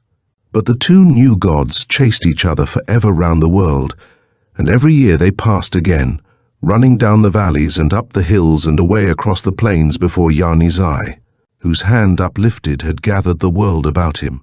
And furthermore, the very devout may read how all the animals came up the valley of Yodith to the mountain whereon rested Yarni-Zai, saying, "Give us leave to live, to be lions, rhinoceroses and rabbits, and to go about the world." And Yarnith's eye gave leave to the animals to be lions, rhinoceroses and rabbits, and all the other kinds of beasts, and to go about the world. But when they all had gone, he gave leave to the bird to be a bird, and to go about the sky. And further there came a man into that valley who said, Yarnith's eye, thou hast made animals into thy world. O Yarnith's eye, ordain that there be men. So Yarnith's eye made men. Then was there in the world Yarnith's eye, and two strange gods that brought the greenness and the growing and the whiteness and the stillness, and animals and men. And the god of the greenness pursued the god of the whiteness, and the god of the whiteness pursued the god of the greenness, and men pursued animals, and animals pursued men. But Yarnith's eye sat still against his mountain with his right hand uplifted. But the men of Yarnith say that when the arm of Yarnith's eye shall cease to be uplifted, the world shall be flung behind him, as a man's cloak is flung away. And Yarnith's eye, no longer clad with the world, shall go back into the emptiness beneath the dome among the stars, as a diver seeking pearls goes down from the islands. It is writ in Yarnith's histories by scribes of old that there passed a year over the valley of Yarnith that bore not with it any rain. And the famine from the wastes beyond, finding that it was dry and pleasant in Yarnith, crept over the mountains and down their slopes, and sunned himself at the edge of Yarnith's fields. And men of Yarnith, labouring in the fields, found the famine as he nibbled at the corn and chased the cattle. And hastily they drew water from deep wells, and cast it over the famine's dry grey fur, and drove him back to the mountains. But the next day, when his fur was dry again, the famine returned, and nibbled more of the corn and chased the cattle further, and again men drove him back. But again the famine returned, and there came a time when there was no more water in the wells to frighten the famine with, and he nibbled the corn till all of it was gone, and the cattle that he chased grew very lean. And the famine drew nearer, even to the houses of men, and trampled on their gardens at night, and ever came creeping nearer to their doors. At last the cattle were able to run no more, and one by one the famine took them by their throats and dragged them down, and at night he scratched in the ground, killing even the roots of things, and came and peered in at the doorways, and started back, and peered in at the door again a little further, but yet was not bold enough to enter altogether, for fear that men should have water to throw over his dry grey fur. Then did the men of Yarnith pray to Yarnith's eye as he sat far off beyond the valley, praying to him night and day to call his famine back. But the famine sat and purred and slew all the cattle, and dared at last to take men for his food. And the histories tell how he slew children first, and afterwards grew bolder and tore down women, till at last he even sprang at the throats of men as they laboured in the fields. Then said the men of Yarnith, There must go one to take our prayers to the feet of Yarnith's eye, for the world at evening utters many prayers, and it may be that Yarnith's eye, as he hears all earth lamenting when the prayers at evening flutter to his feet, may have missed among so many the prayers of the men of Yarnith.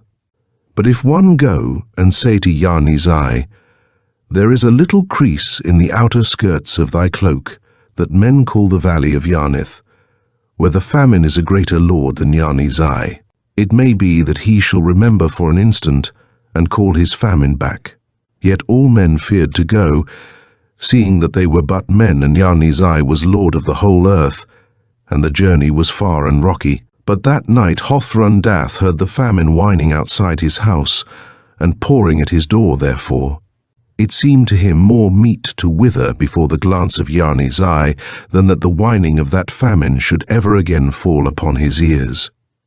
So about the dawn Hothrun-Dath crept away, fearing still to hear behind him the breathing of the famine, and set out upon his journey, whither pointed the graves of men.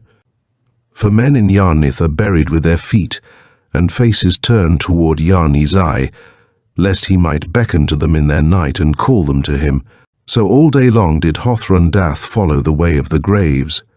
It is told that he even journeyed for 3 days and nights with naught but the graves to guide him. As they pointed towards Yarnith's eye, where all the world slopes upwards towards Yodith, and the great black rocks that are nearest to Yarnith's eye lie gathered together by clans, till he came to the two great black pillars of Asdarinth, and saw the rocks beyond them piled in a dark valley, narrow and aloof, and knew that this was Yodith. Then did he haste no more, but walked quietly up the valley, daring not to disturb the stillness, for he said, "Surely this is the stillness of Yarnith's eye, which lay about him before he clothed himself with rocks." Here among the rocks which first had gathered to the call of Yarnith's eye, Hothrun Dath felt a mighty fear, but yet went onwards because of all his people, and because he knew that thrice in every hour in some dark chamber death and famine met to speak two words together, the end. But as dawn turned the darkness into grey, he came to the valley's end, and even touched the foot of Yarnith's eye, but saw him not, for he was all hidden in the mist. Then Hothrun Dath feared that he might not behold him to look him in the eyes when he sent up his prayer. But laying his forehead against the foot of Yarnith's eye, he prayed for the men of Yarnith, saying, "O Lord of famine and Father of death, there is a spot in the world that thou hast cast about thee which men call Yarnith, and there men die before the time thou hast apportioned, passing out of Yarnith. Perchance the famine hath rebelled against thee, or death exceeds his powers.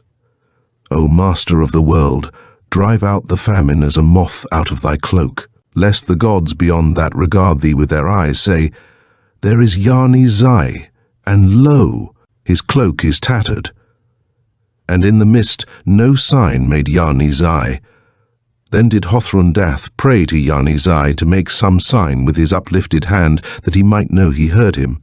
In the awe and silence he waited, until nigh the dawn the mist that hid the figure rolled upwards. Serene above the mountains he brooded over the world, silent, with right hand uplifted. What Hothrun Dath saw there upon the face of Yarnith's eye no history telleth, or how he came again alive to Yarnith, but this is writ that he fled, and none hath since beheld the face of Yarnith's eye. Some say that he saw a look on the face of the image that set a horror tingling through his soul, but it is held in Yarnith that he found the marks of instruments of carving about the figure's feet, and discerning thereby that Yarnith's eye was wrought by the hands of men, he fled down the valley screaming, "There are no gods, and all the world is lost," and hope departed from him, and all the purposes of life. Motionless behind him, lit by the rising sun, sat the colossal figure with right hand uplifted that man had made in his own image. But the men of Yarnith tell how Hothrun Dath came back again panting to his own city, and told the people that there were no gods, and that Yarnith had no hope from Yarnith's eye. Then the men of Yarnith, when they knew that the famine came not from the gods, arose and strove against him. They dug deep for wells, and slew goats for food high up on Yarnith's mountains, and went afar and gathered blades of grass, where yet it grew, that their cattle might live. Thus they fought the famine, for they said, If Yarnith's eye be not a god, then is there nothing mightier in Yarnith than men. And who is the famine that he should bare his teeth against the lords of Yarnith? And they said, If no help cometh from Yarnith's eye, then is there no help but from our own strength and might. And we be Yarnith's gods, with the saving of Yarnith burning within us, or its doom according to our desire. And some more the famine slew, but others raised their hands, saying, These be the hands of gods, and drave the famine back till he went from the houses of men and out among the cattle. And still the men of Yarnith pursued him, till above the heat of the fight came the million whispers of rain heard faintly far off towards evening. Then the famine fled away, howling back to the mountains and over the mountains' crests, and became no more than a thing that is told in Yarnith's legends. 1,000 years have passed across the graves of those that fell in Yarnith by the famine, but the men of Yarnith still pray to Yarnith's eye, carved by men's hands in the likeness of a man. For they say, It may be that the prayers we offer to Yarnith's eye may roll upwards from his image, as do the mists at dawn, and somewhere find at last the other gods, or that God who sits behind the others of whom our prophets know not. For the honor of the gods. Of the great wars of the three islands are many histories writ, and of how the heroes of the olden time one by one were slain, but naught is told of the days before the olden time, or ever the people of the isles went forth to war, when each in his own land tended cattle or sheep, and listless peace obscured those isles in the days before the olden time. For then the people of the islands played like children about the feet of chance, and had no gods, and went not forth to war, but sailors, cast by strange winds upon those shores which they named the prosperous isles, and finding a happy people which had no gods, told how they should be happier still, and know the gods, and fight for the honour of the gods, and leave their names writ large in histories, and at the last die proclaiming the names of the gods. And the people of the islands met and said, The beasts we know, but lo, these sailors tell of things beyond that, know us as we know the beasts, and use us for their pleasure as we use the beasts, but yet are apt to answer idle prayer flung up at evening near the hearth, when a man returneth from the ploughing of the fields. Shall we now seek these gods?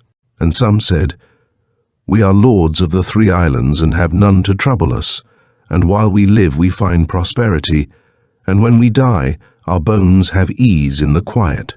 Let us not therefore seek those who may loom greater than we do in the islands three, or haply harry our bones when we be dead. But others said, The prayers that a man mutters, when the drought hath come and all the cattle die, go up unheeded to the heedless clouds. And if somewhere there be those that garner prayer, let us send men to seek them, and to say, There be men in the isles called Three, or sometimes named by sailors the prosperous isles, and they be in the central sea, who ofttimes pray, and it hath been told us that ye love the worship of men, and for it answer prayer.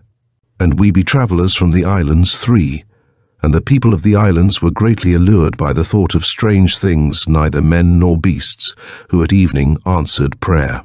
Therefore they sent men down in ships with sails to sail across the sea, and in safety over the sea to a far shore chance brought the ships. Then over hill and valley 3 men set forth seeking to find the gods, and their comrades beached the ships and waited on the shore, and they that sought the gods followed for 30 nights the lightnings in the sky over 5 mountains. And as they came to the summit of the last, they saw a valley beneath them, and lo, the gods. For there the gods sat, each on a marble hill, each sitting with an elbow on his knee, and his chin upon his hand, and all the gods were smiling about their lips. And below them there were armies of little men. And about the feet of the gods they fought against each other, and slew one another for the honour of the gods, and for the glory of the name of the gods. And round them in the valley their cities that they had builded with the toil of their hands, they burned for the honour of the gods, where they died for the honour of the gods. And the gods looked down and smiled, and up from the valley fluttered the prayers of men, and here and there the gods did answer a prayer, but oftentimes they mocked them, and all the while men died. And they that had sought the gods from the islands Three, having seen what they had seen, lay down on the mountain summit, lest the gods should see them. Then they crept backward a little space, still lying down, and whispered together, and then stooped low and ran, and travelled across the mountains in 20 days, and came again to their comrades by the shore. But their comrades asked them if their quest had failed, and the 3 men only answered, We have seen the gods. And setting sail the ships hove back across the central sea, and came again to the islands Three, where rest the feet of chance, and said to the people, We have seen the gods. But to the rulers of the islands they told how the gods drove men in herds, and went back and tended their flocks again all in the prosperous isles, and were kinder to their cattle, after they had seen how that the gods used men. But the gods walking large about their valley, and peering over the great mountain's rim, saw one morning the tracks of the 3 men. Then the gods bent their faces low over the tracks, and leaning forward ran, and came before the evening of the day to the shore where the men had set sail in ships, and saw the tracks of ships upon the sand, and waded far out into the sea, and yet saw naught. Still it had been well for the islands, 3 had not certain men that had heard the traveller's tale sought also to see the gods themselves. These in the night time slipped away from the isles in ships, and ere the gods had retreated to the hills, they saw where ocean meets with sky the full white sails of those that sought the gods upon an evil day. Then for a while the people of those gods had rest while the gods lurked behind the mountain, waiting for the travellers from the prosperous isles. But the travellers came to shore and beached their ships, and sent 6 of their number to the mountain whereof they had been told. But they after many days returned, having not seen the gods, but only the smoke that went upward from burned cities, and vultures that stood in the sky instead of answered prayer. And they all ran down their ships again into the sea, and set sail again, and came to the prosperous isles. But in the distance, crouching behind the ships, the gods came wading through the sea, that they might have the worship of the isles. And to every isle of the 3 the gods showed themselves in different garb and guise, and to all they said, "Leave your flocks, go forth and fight for the honour of the gods." And from one of the isles all the folk came forth in ships to battle for gods that strode through the isle like kings, and from another they came to fight for gods that walked like humble men upon the earth in beggars' rags, and the people of the other isle fought for the honour of gods that were clothed in hair like beasts, and had many gleaming eyes and claws upon their foreheads. But of how these people fought till the isles grew desolate but very glorious, and all for the fame of the gods, are many histories writ. Night and Morning. Once, in an arbour of the gods above the fields of twilight night, wandering alone, came suddenly on morning. Then Night drew from his face his cloak of dark grey mists, and said, "See, I am Night." And they two sitting in that arbour of the gods, Night told wondrous stories of old mysterious happenings in the dark, and Morning sat and wondered, gazing into the face of Night and at his wreath of stars. And Morning told how the rains of Snamarthis smoked in the plain, but Night told how Snamarthis held riot in the dark, with revelry and drinking and tales told by kings, till all the hosts of Minath crept against it, and the lights went out, and there arose the din of arms or ever morning came. And Night told how Sindana the beggar had dreamed that he was a king, and Morning told how she had seen Sindana find suddenly an army in the plain, and how he had gone to it thinking he was king, and the army had believed him. And Sindana now ruled over Marthis and Targadrides, Dynath, Zarn, and Tumeda. And most Night loved to tell of Asarnes, whose ruins are scant memories on the desert's edge, but Morning told of the twin cities of Nardis and Timort that lorded over the plain, and Night told terribly of what Menandes found when he walked through his own city in the dark. And ever at the elbow of regal Night whispers arose, saying, "Tell Morning this." And ever Night told, and ever Morning wondered.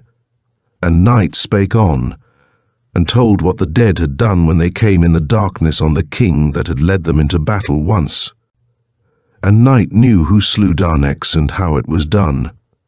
Moreover, he told why the 7 kings tortured Siddatharis, and what Siddatharis said just at the last, and how the kings went forth and took their lives.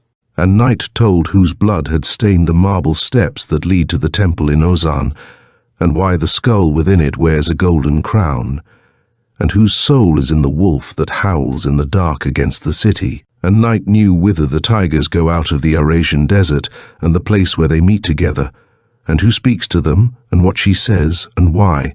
And he told why human teeth had bitten the iron hinge in the great gate that swings in the walls of Mondas, and who came up out of the marsh alone in the dark time, and demanded audience of the king, and told the king a lie.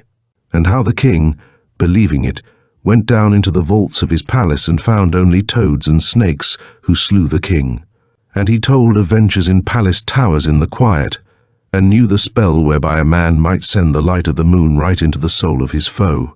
And Night spoke of the forest and the stirring of shadows and soft feet pattering and peering eyes, and of the fear that sits behind the trees taking to itself the shape of something crouched to spring. But far under that arbour of the gods down on the earth, the mountain peak Mondana looked Morning in the eyes, and forsook his allegiance to Night, And one by one the lesser hills about Mondana's knees greeted the morning, and all the while in the plains the shapes of cities came looming out of the dusk.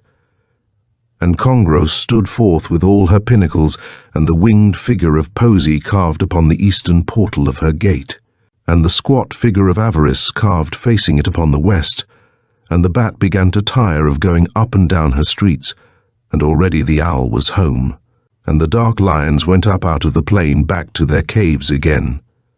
Not as yet shone any dew upon the spider's snare, nor came the sound of any insect stirring or bird of the day, and full allegiance all the valleys owned still to their lord the night. Yet earth was preparing for another ruler, and kingdom by kingdom she stole away from night, and there marched through the dreams of men a million heralds that cried with the voice of the cock, "Lo, morning come behind us." But in that arbour of the gods above the fields of twilight, the star wreath was paling about the head of night, and ever more wonderful on morning's brow appeared the mark of power. And at the moment when the camp fires pale and the smoke goes grey to the sky, and camels sniff the dawn, suddenly morning forgot night. And out of that arbour of the gods, and away to the haunts of the dark, night with his swart cloak slunk away, and morning placed her hand upon the mists and drew them upward and revealed the earth, and drove the shadows before her, and they followed night. And suddenly the mystery quitted haunting shapes, and an old glamour was gone, and far and wide over the fields of earth a new splendour arose. Usury.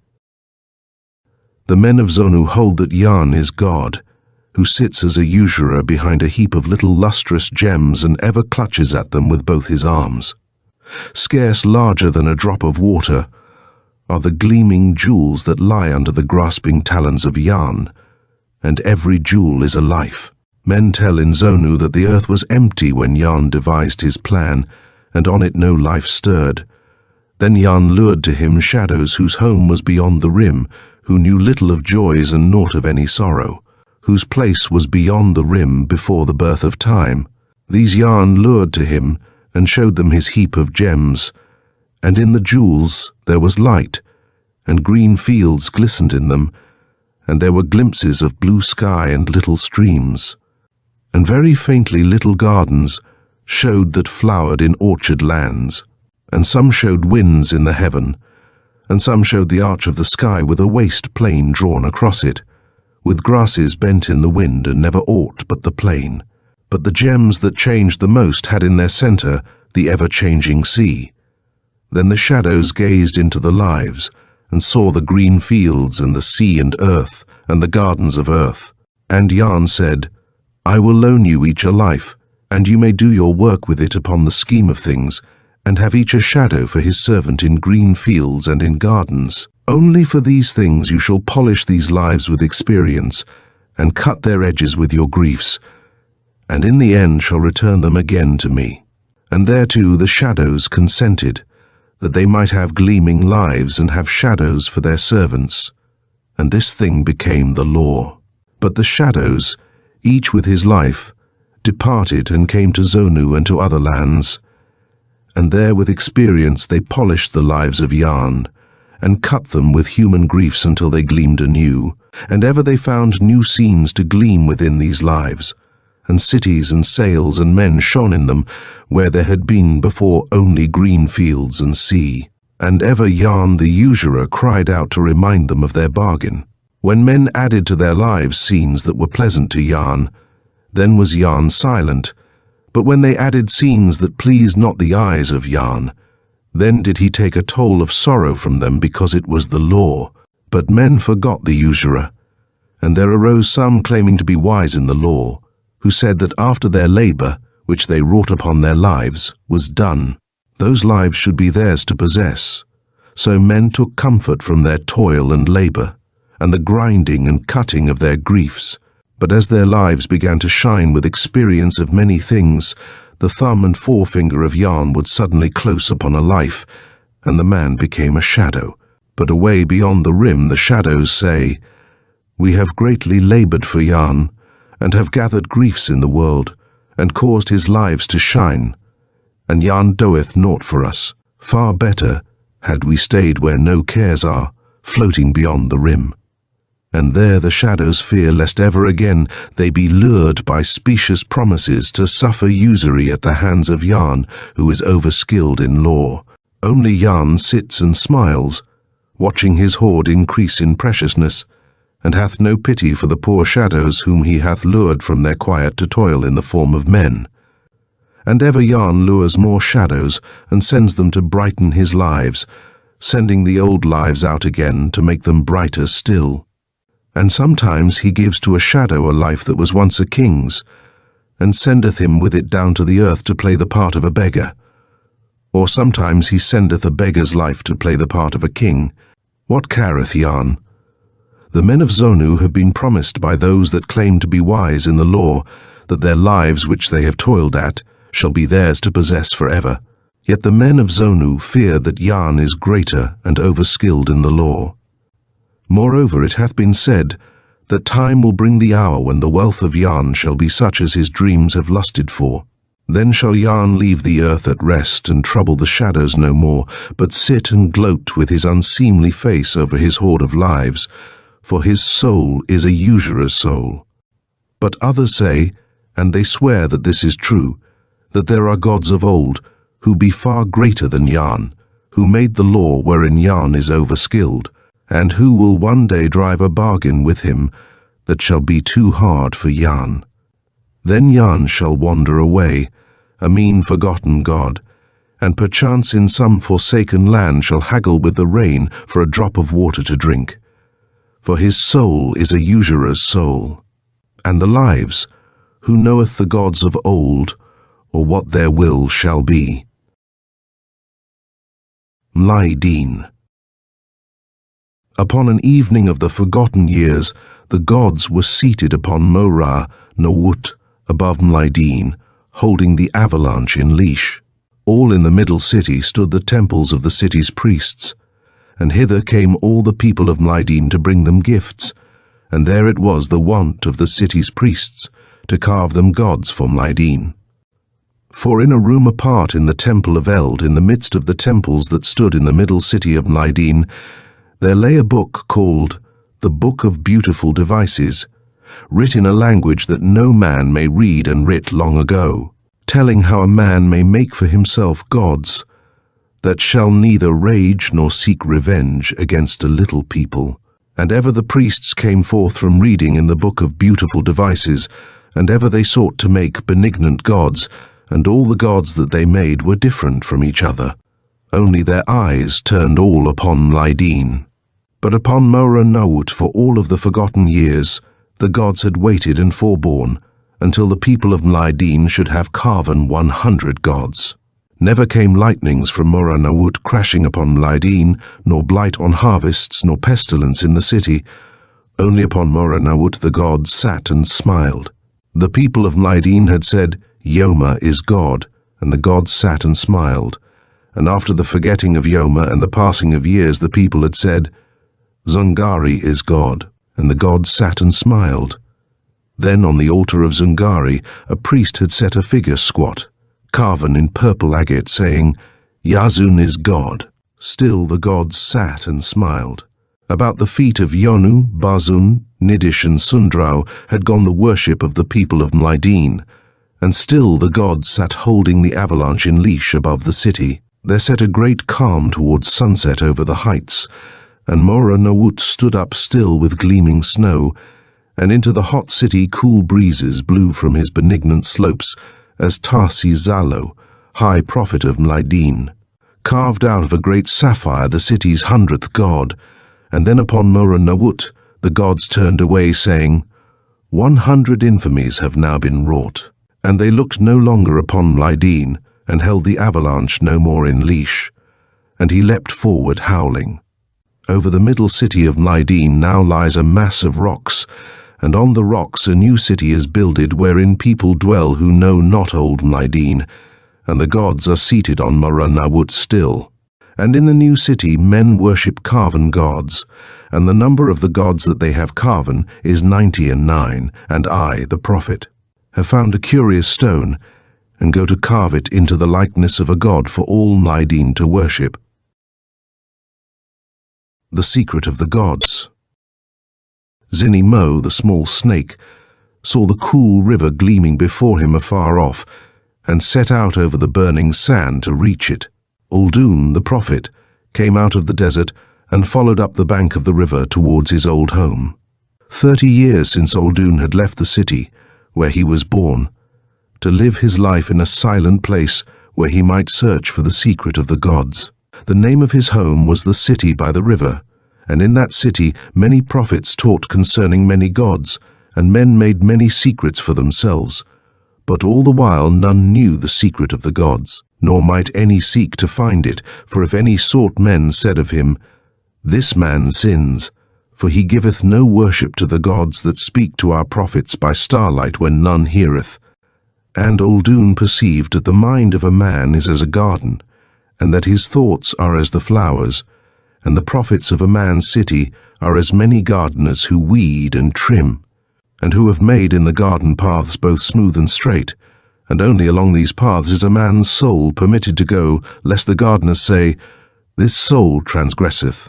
And from the paths the gardeners weed out every flower that grows, and in the garden they cut off all flowers that grow tall, saying, "It is customary, and it is written, and this hath ever been," or "that hath not been before."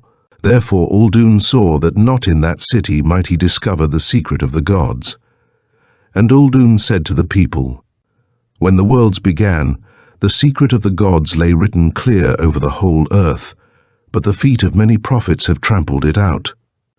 Your prophets are all true men, but I go into the desert to find a truth which is truer than your prophets." Therefore Uldun went into the desert and in storm, and still he sought for many years. When the thunder roared over the mountains that limited the desert, he sought the secret in the thunder.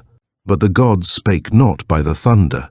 When the voices of the beasts disturbed the stillness under the stars, he sought the secret there.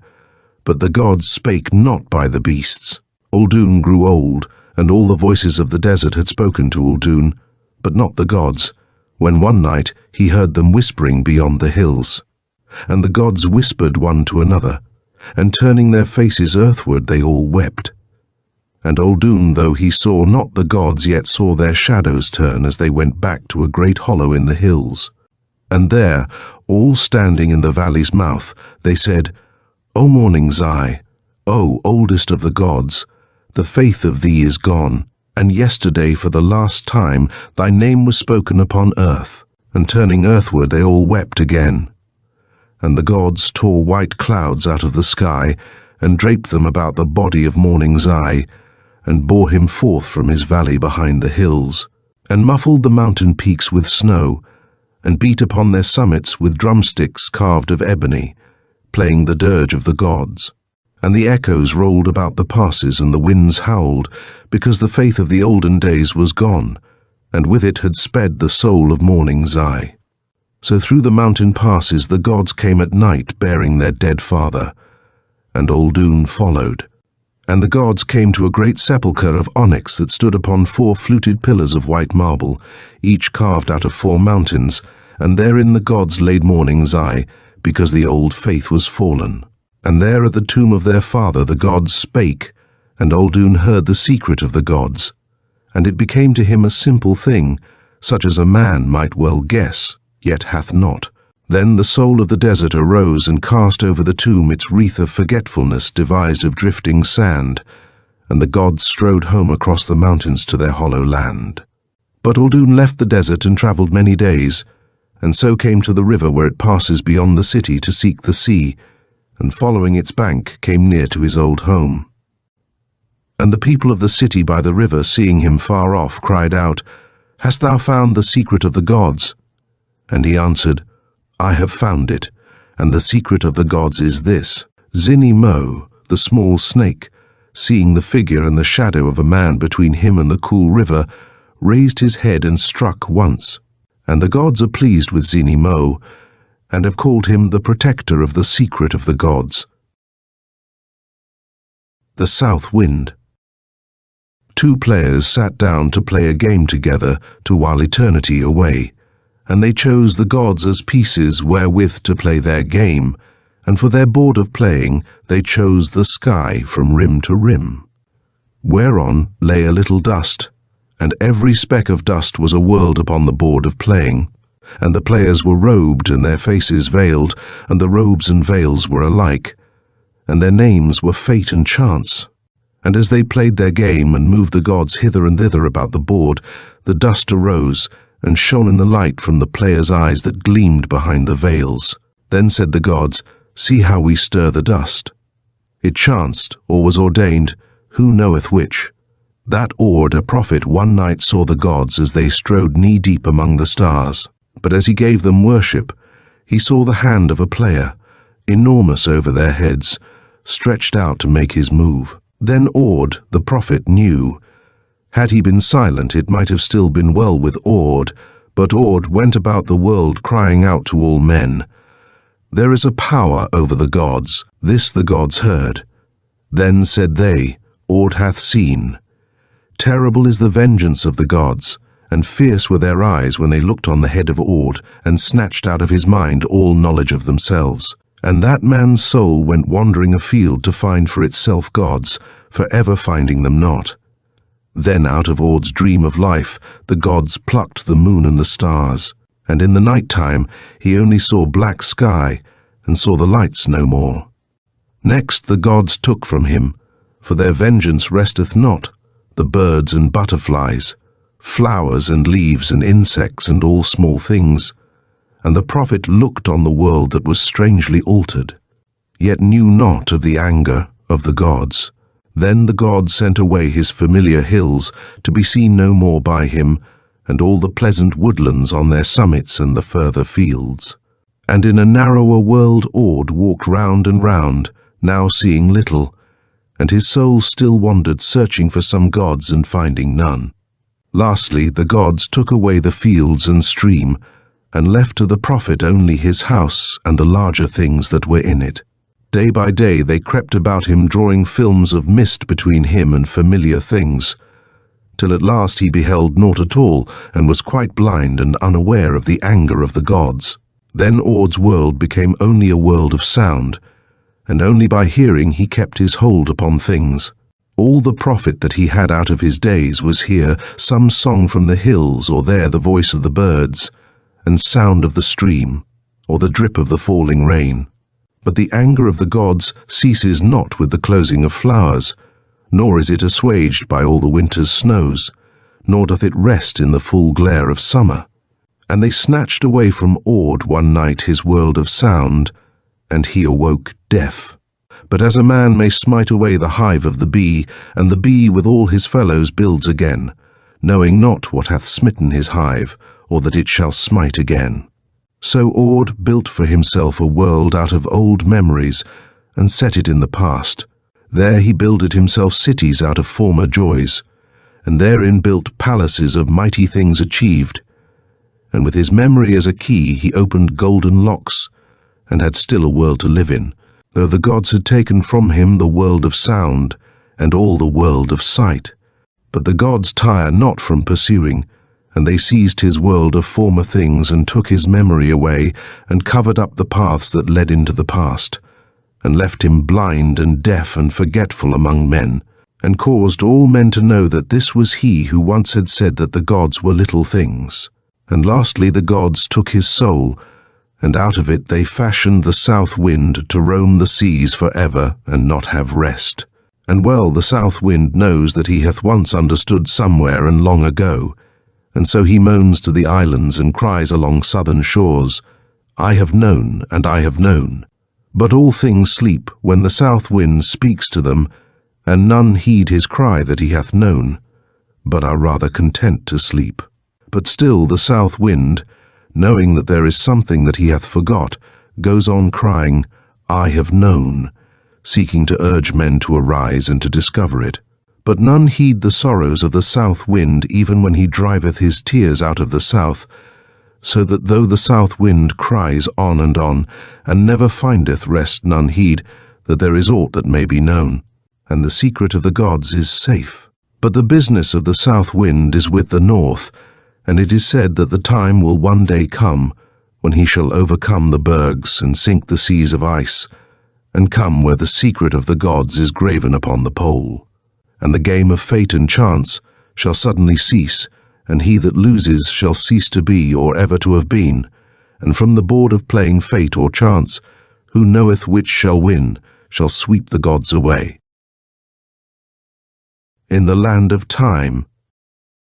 Thus Yarnith, king of Alatta, spake to his eldest son, I bequeath to thee my city of Zun with its golden eaves, whereunder hum the bees, and I bequeath to thee also the land of Alatta, and all such other lands as thou art worthy to possess, for my 3 strong armies which I leave thee may well take Zindara and overrun Istan, and drive back Onin from his frontier, and leaguer the walls of Yan, and beyond that spread conquest over the lesser lands of Hibith, Ebnon, and Carida.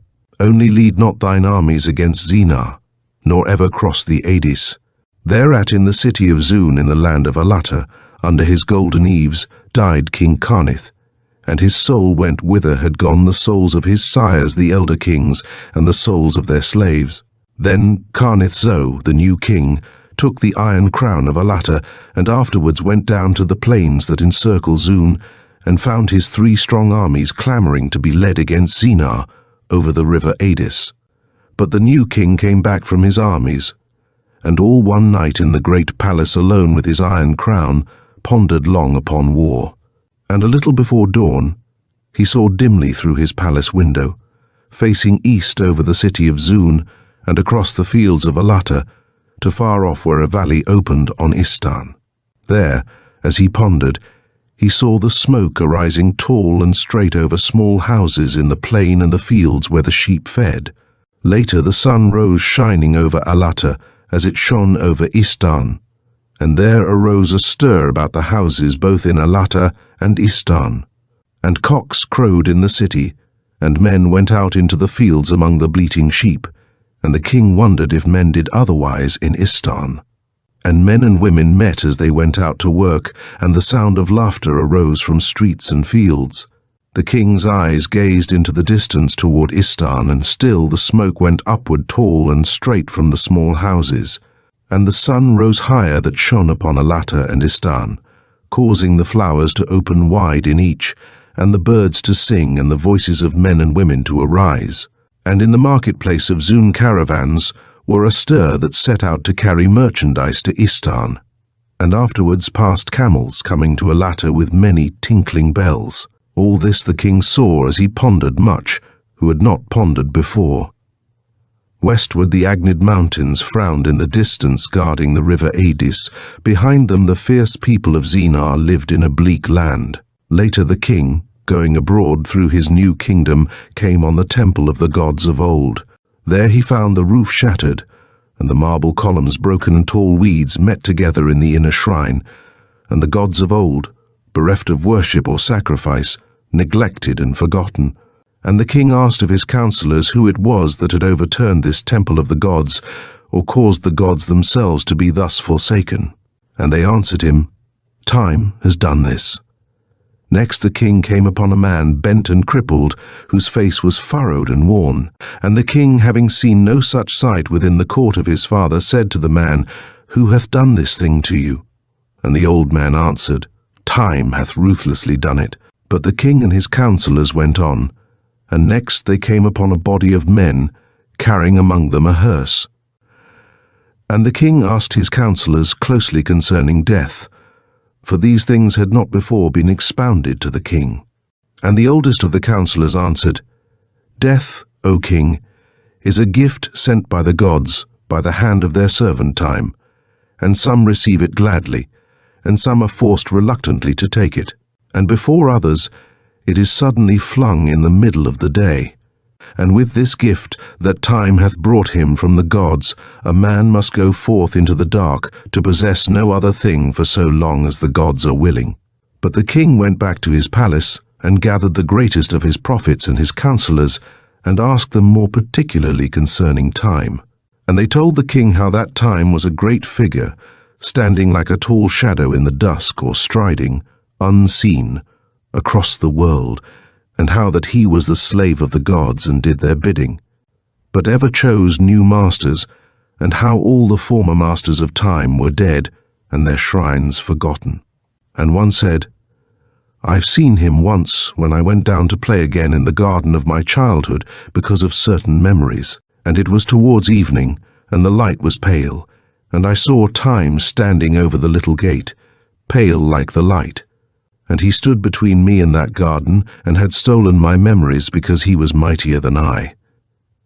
And another said, I too have seen the enemy of my house, for I saw him when he strode over the fields that I knew well, and led a stranger by the hand to place him in my home to sit where my forefathers sat. And I saw him afterwards walk thrice round the house, and stoop and gather up the glamour from the lawns, and brush aside the tall poppies in the garden, and spread weeds in his pathway where he strode through the remembered nooks. And another said, He went one day into the desert and brought up life out of the waste places, and made it cry bitterly, and covered it with the desert again. And another said, I too saw him once seated in the garden of a child tearing the flowers, and afterwards he went away through many woodlands, and stooped down as he went, and picked the leaves one by one from the trees. And another said, I saw him once by moonlight standing tall and black amidst the ruins of a shrine in the old kingdom of Amarna, doing a deed by night, and he wore a look on his face such as murderers wear, as he busied himself to cover over something with weeds and dust. Thereafter in Amarna, the people of that old kingdom missed their god, in whose shrine I saw Time crouching in the night, and they have not since beheld him. And all the while from the distance at the city's edge rose a hum from the 3 armies of the king clamouring to be led against Xenar. Thereat the king went down to his 3 armies, and speaking to their chief said, I will not go down clad with murder to be king over other lands. I have seen the same morning arising on Istan that also gladdened Alata, and have heard peace lowing among the flowers. I will not desolate homes to rule over an orphaned land and a land widowed, but I will lead you against the pledged enemy of Alata, who shall crumble the towers of Zun, and hath gone far to overthrow our gods. He is the foe of Zindara, and Istan, and many citadelled Yan. Hebith and Ebnon may not overcome him, nor Carida be safe against him among her bleakest mountains. He is a foe mightier than Xenar, with frontiers stronger than Idis. He leers at all the peoples of the earth, and mocks their gods, and covets their builded cities. Therefore we will go forth and conquer Time, and save the gods of Alata from his clutch, and coming back victorious shall find that death is gone, and age and illness departed. And here we shall live forever by the golden eaves of Zun, while the bees hum among unrusted gables and never crumbling towers. There shall be neither fading nor forgetting, nor ever dying nor sorrow, when we shall have freed the people and pleasant fields of the earth from inexorable time. And the armies swore that they would follow the king to save the world and the gods. So the next day the king set forth with his 3 armies, and crossed many rivers, and marched through many lands, and wherever they went they asked for news of Time. And the first day they met a woman with her face furrowed and lined, who told them that she had been beautiful, and that Time had smitten her in the face with his 5 claws. Many an old man they met as they marched in search of Time. All had seen him, but none could tell them more, except that some said he went that way, and pointed to a ruined tower, or to an old and broken tree. And day after day and month by month, the king pushed on with his armies, hoping to come at last on Time. Sometimes they encamped at night near palaces of beautiful design, or beside gardens of flowers, hoping to find their enemy when he came to desecrate in the dark. Sometimes they came on cobwebs, sometimes on rusted chains and houses with broken roofs or crumbling walls. Then the armies would push on apace, thinking that they were closer upon the track of Time. As the weeks passed by, and weeks grew to months, and always they heard reports and rumors of Time, but never found him, the armies grew weary of the great march. But the king pushed on, and would let none turn back, saying always that the enemy was near at hand. Month in, month out, the king led on his now unwilling armies, till at last they had marched for close upon a year, and came to the village of Astama, very far to the north. There many of the king's weary soldiers deserted from his armies and settled down in Astama and married Astamian girls. By these soldiers we have the march of the armies clearly chronicled to the time when they came to Astama, having been nigh a year upon the march. And the army left that village, and the children cheered them as they went up the street, and 5 miles distant they passed over a ridge of hills and out of sight. Beyond this less is known, but the rest of this chronicle is gathered from the tales that the veterans of the king's armies used to tell in the evenings about the fires in Zun, and remembered afterwards by the men of Zinar. It is mostly credited in these days that such of the king's armies as went on past Astama came at last, it is not known after how long a time, over a crest of a slope where the whole earth slanted green to the north. Below it lay green fields, and beyond them moaned the sea with never shore nor island so far as the eye could reach. Among the green fields lay a village, and on this village the eyes of the king and his armies were turned as they came down the slope. It lay beneath them, grave with seared antiquity, with old-world gables stained and bent by the lapse of frequent years, with all its chimneys awry. Its roofs were tiled with antique stones covered over deep with moss. Each little window looked with a myriad strange cut panes on the gardens, shaped with quaint devices and overrun with weeds. On rusted hinges the doors swung to and fro, and were fashioned of planks of immemorial oak, with black knots gaping from their sockets. Against it all there beat the thistledown. About it clambered the ivy or swayed the weeds. Tall and straight out of the twisted chimneys arose blue columns of smoke, and blades of grass peeped upward between the huge cobbles of the unmolested street. Between the gardens and the cobbled streets stood hedges higher than a horseman might look, of stalwart thorn, and upward through it clambered the convolvulus to peer into the garden from the top. Before each house there was cut a gap in the hedge, and in it swung a wicket gate of timber soft with the rain and years, and green like the moss. Over all of it there brooded age, and the full hush of things bygone and forgotten.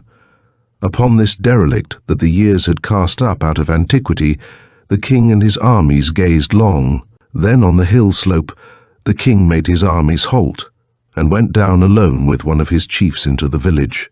Presently there was a stir in one of the houses, and a bat flew out of the door into the daylight, and 3 mice came running out of the doorway down the step.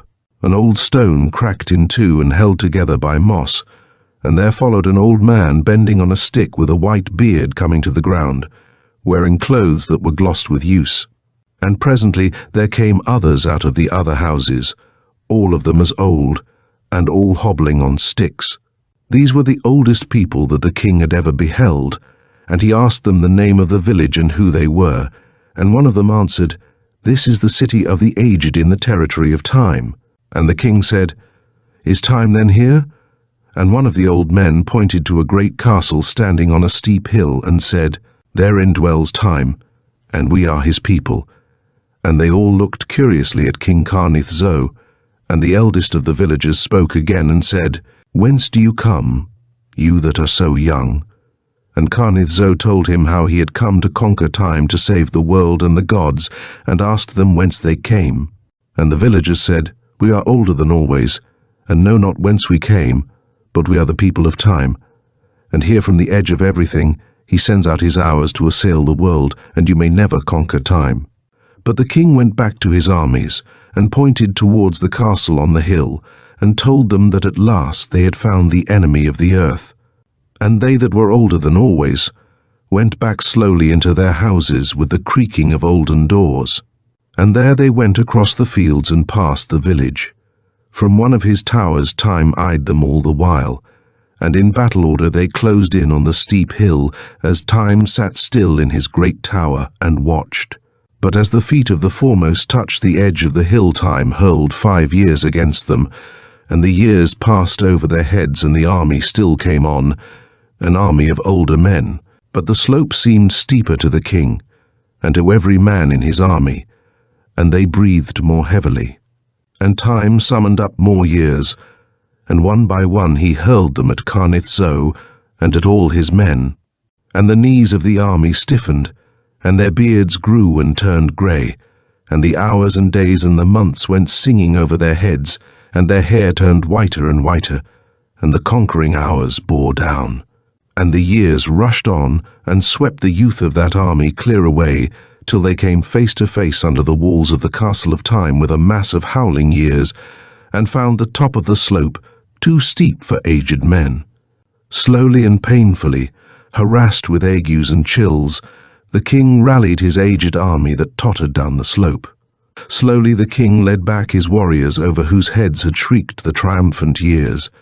Year in, year out, they straggled southwards, always towards Zun. They came, with rust upon their spears and long beards flowing, again into Astama, and none knew them there.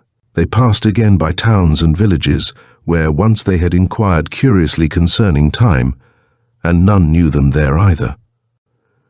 They came again to the palaces and gardens, where they had waited for Time in the night, and found that Time had been there. And all the while they set a hope before them that they should come on Zun again and see its golden eaves. And no one knew that unperceived behind them there lurked and followed the gaunt figure of Time, cutting off stragglers one by one and overwhelming them with his hours. Only men were missed from the army every day, and fewer grew the veterans of Carnith Zo. But at last, after many a month, one night as they marched in the dusk before the morning, dawn suddenly ascending shone on the eaves of Zun, and a great cry ran through the army, "Alata, Alata!" But drawing nearer they found that the gates were rusted, and weeds grew tall along the outer walls. Many a roof had fallen, gables were blackened and bent, and the golden eaves shone not as heretofore. And the soldiers entering the city expecting to find their sisters and sweethearts of a few years ago, saw only old women wrinkled with great age, and knew not who they were. Suddenly someone said, "He has been here too." And then they knew that while they searched for Time, Time had gone forth against their city and leaguered it with the years, and had taken it while they were far away, and enslaved their women and children with the yoke of age. So all that remained of the three armies of Carnith Zo settled in the conquered city. And presently the men of Xenar crossed over the river Idis, and easily conquering an army of aged men took all Alata for themselves, and their kings reigned thereafter in the city of Zun. And sometimes the men of Xenar listened to the strange tales that the old Alatans told of the years when they made battle against Time. Such of these tales as the men of Xenar remembered they afterwards set forth, and this is all that may be told of those adventurous armies that went to war with Time to save the world and the gods, and were overwhelmed by the hours and the years. The Relenting of Sarnidac. The lame boy Sarnidac tended sheep on a hill to the southward of the city. Sarnidac was a dwarf, and greatly derided in the city, for the women said, "It is very funny that Sarnidac is a dwarf," and they would point their fingers at him, saying, "This is Sarnidac. He is a dwarf. Also he is very lame." Once the doors of all the temples in the world swung open to the morning, and Sarnidac with his sheep upon the hill saw strange figures going down the white road, always southwards. All the morning he saw the dust rising above the strange figures, and always they went southwards, right as far as the rim of the Nidun hills, where the white road could be seen no more. And the figures stooped and seemed to be larger than men, but all men seemed very large to Sarnidac, and he could not see clearly through the dust. And Sarnidac shouted to them, as he hailed all people that passed down the long white road, and none of the figures looked to left or right, and none of them turned to answer Sarnidac. But then few people ever answered him because he was lame and a small dwarf. Still the figures went striding swiftly, stooping forward through the dust, till at last Sarnidac came running down his hill to watch them closer. As he came to the white road, the last of the figures passed him, and Sarnidac ran limping behind him down the road. For Sarnidac was weary of the city wherein all derided him, and when he saw these figures all hurrying away, he thought that they went perhaps to some other city beyond the hills over which the sun shone brighter, or where there was more food, for he was poor, even perhaps where people had not the custom of laughing at Sarnidac. So this procession of figures that stooped and seemed larger than men went southward down the road, and a lame dwarf hobbled behind them. Camazan, now called the City of the Last of Temples, lies southward of the Mlideen hills. This is the story of Pompeides, now chief prophet of the only temple in the world, and greatest of all the prophets that have been. On the slopes of Mlideen I was seated once above Camazan. There I saw figures in the morning striding through much dust along the road that leads across the world.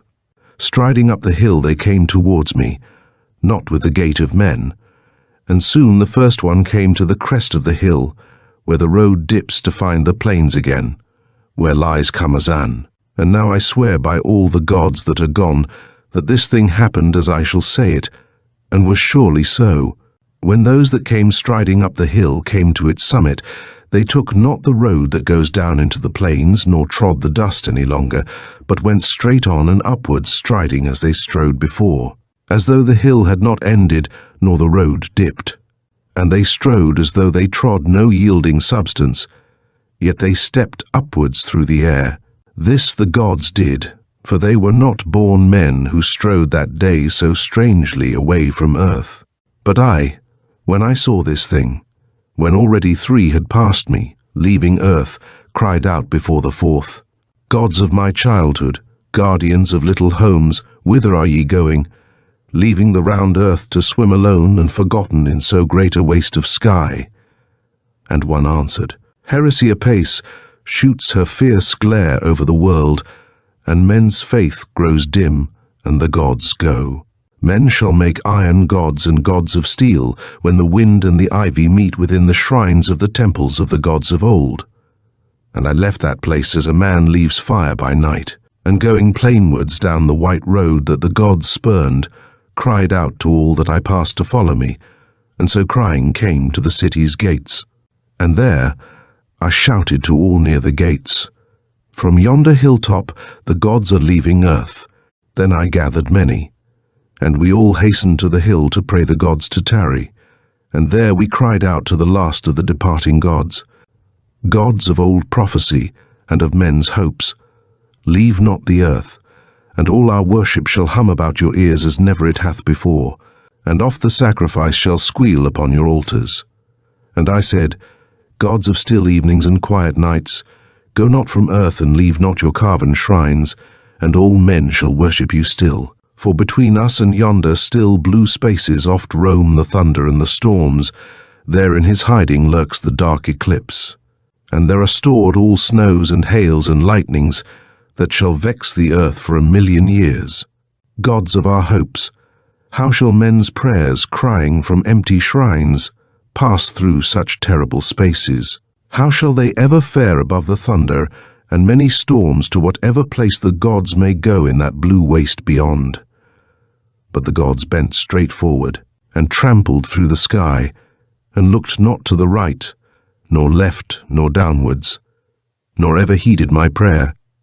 And one cried out, hoping yet to stay the gods, though nearly all were gone, saying, O gods, rob not the earth of the dim hush that hangs round all your temples, bereave not all the world of old romance.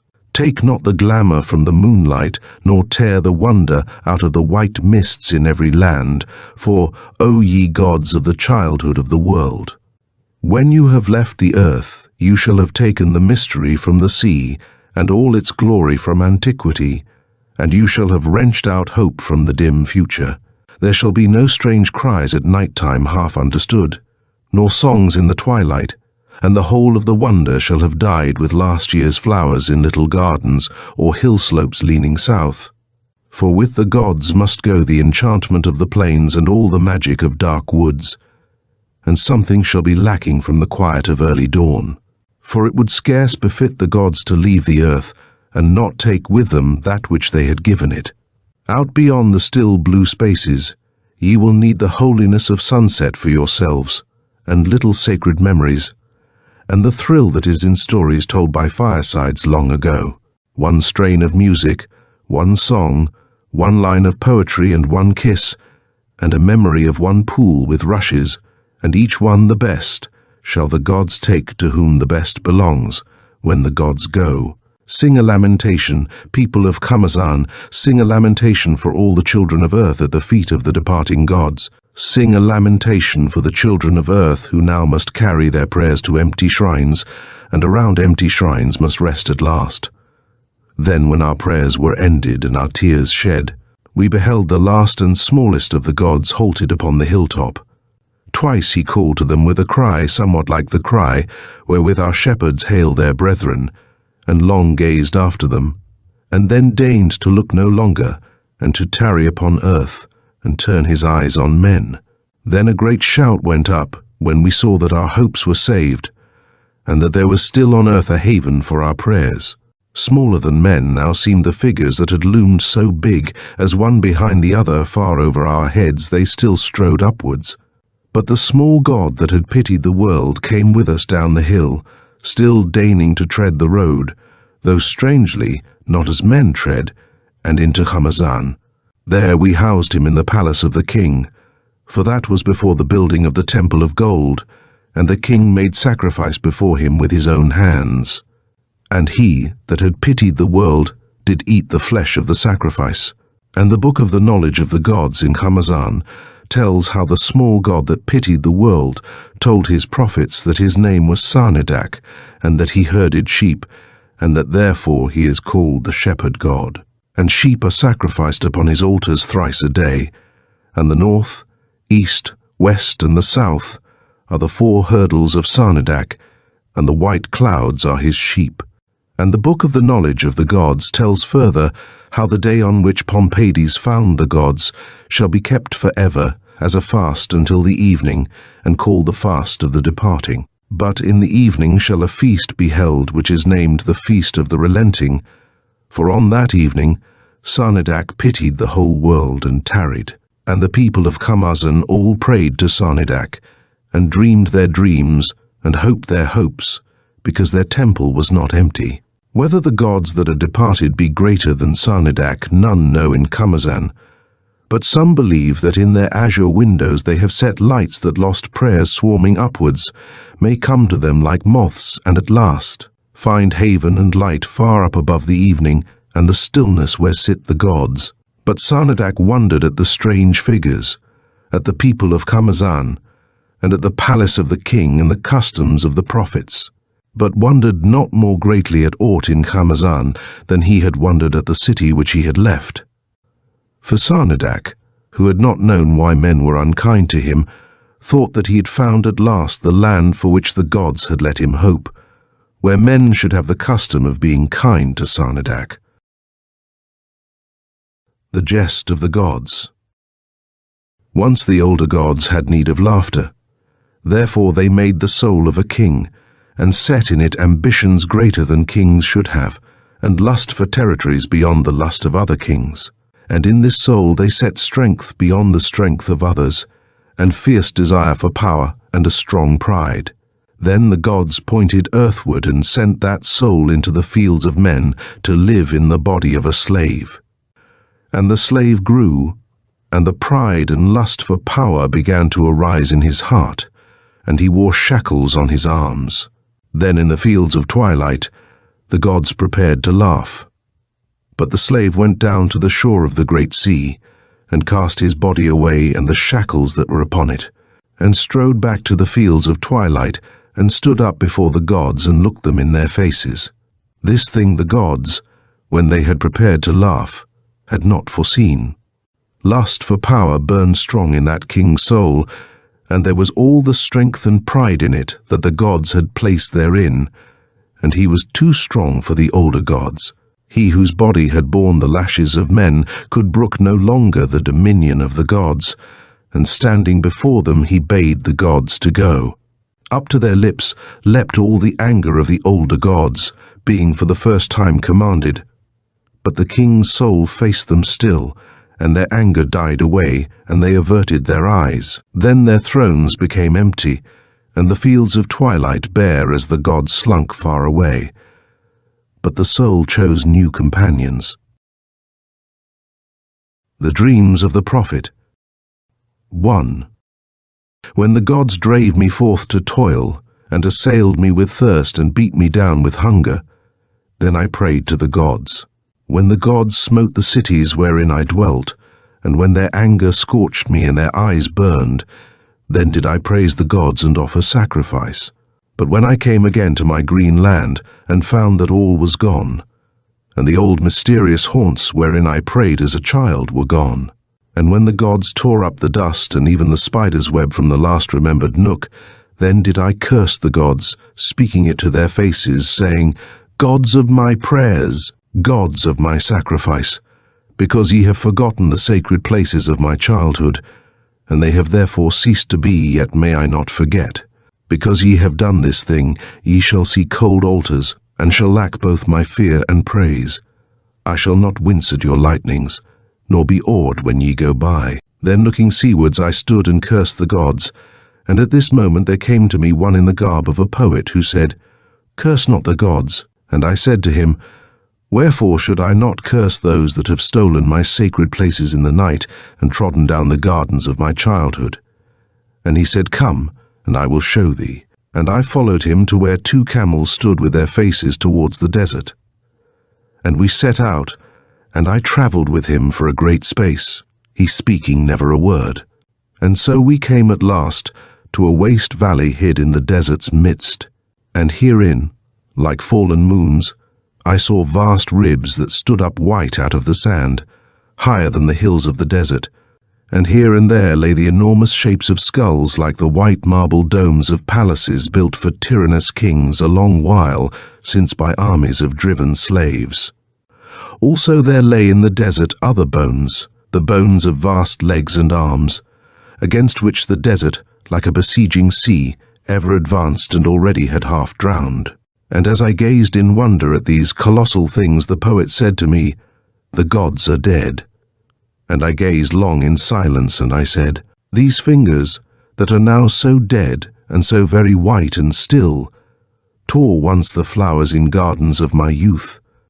But my companion said to me, I have brought thee here to ask of thee thy forgiveness of the gods, for I, being a poet, knew the gods, and would fain drive off the curses that hover above their bones, and bring them men's forgiveness as an offering at the last, that the weeds and the ivy may cover their bones from the sun.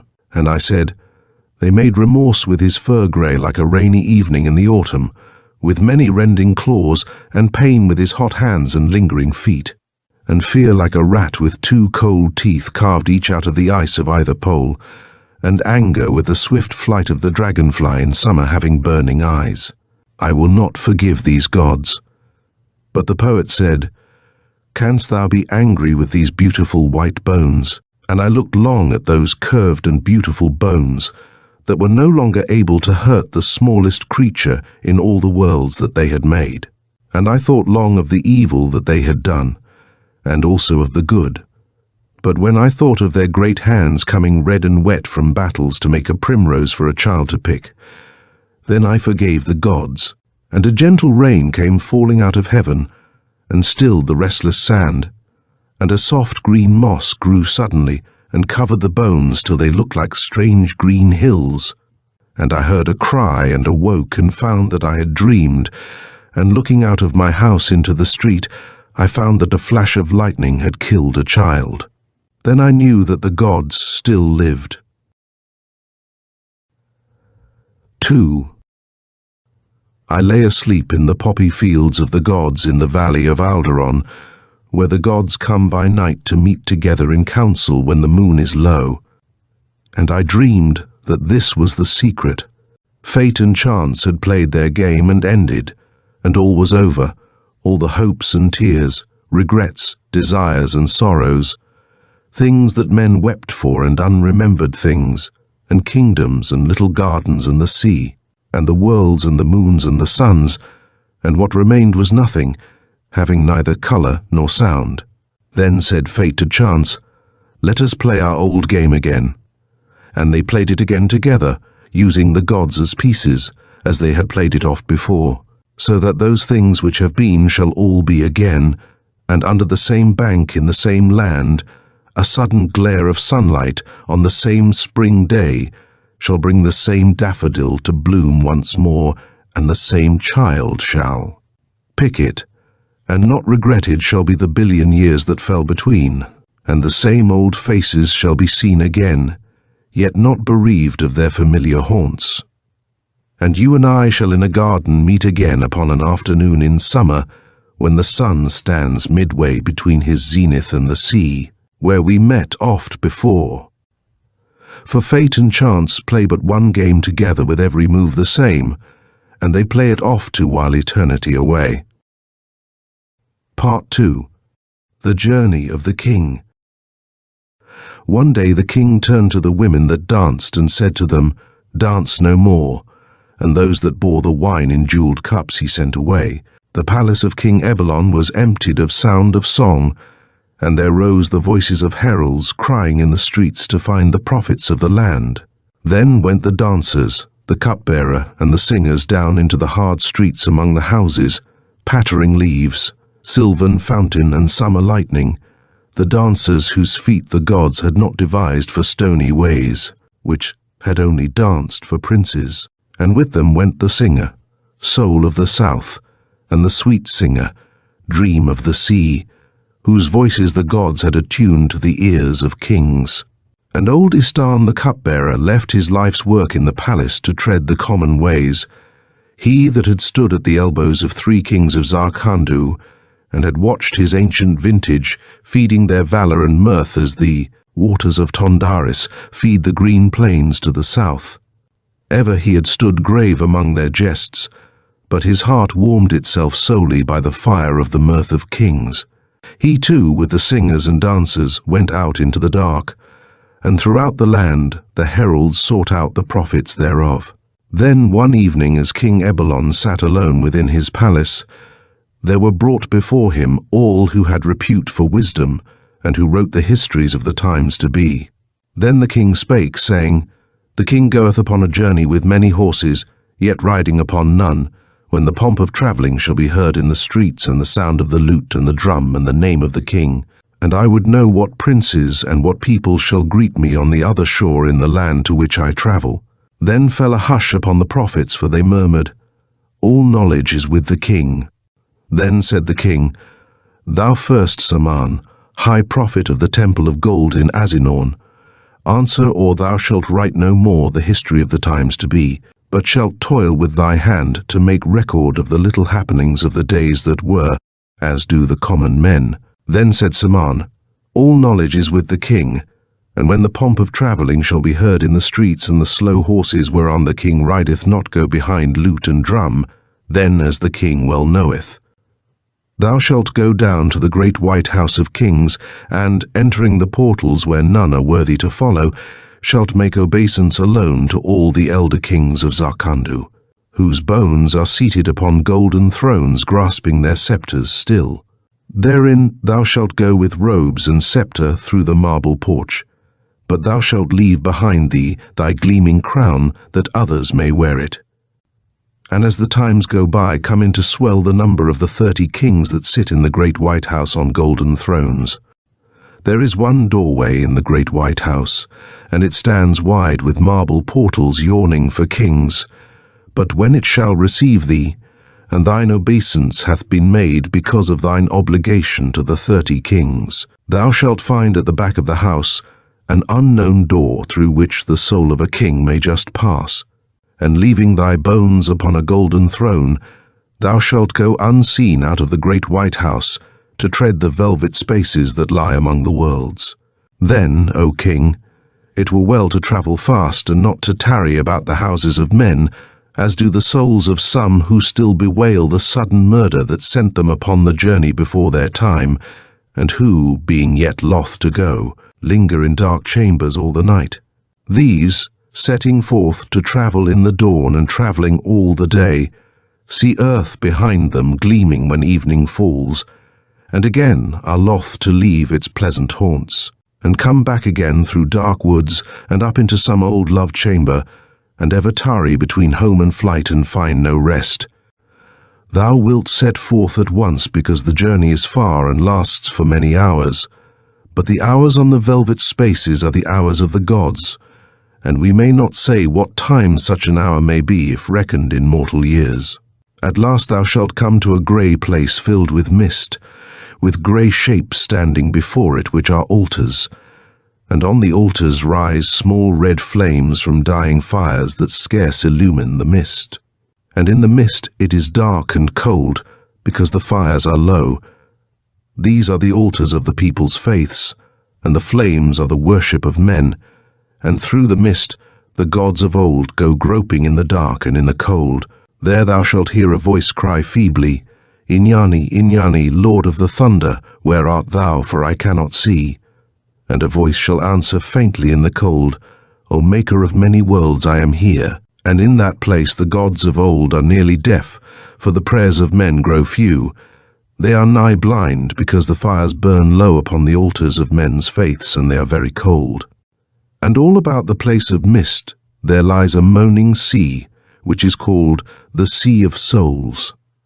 And behind the place of mist are the dim shapes of mountains, and on the peak of one there glows a sylvan light that shines in the moaning sea. And ever as the flames on the altars die before the gods of old, the light on the mountain increases, and the light shines over the mist, and never through it, as the gods of old grow blind. It is said that the light on the mountain shall one day become a new god, who is not of the gods of old. There, O king, thou shalt enter the Sea of Souls by the shore, where the altars stand which are covered in mist. In that sea are the souls of all that ever lived on the worlds, and all that ever shall live, all freed from earth and flesh. And all the souls in that sea are aware of one another, but more than with hearing or sight or by taste or touch or smell, and they all speak to each other, yet not with lips, with voices which need no sound.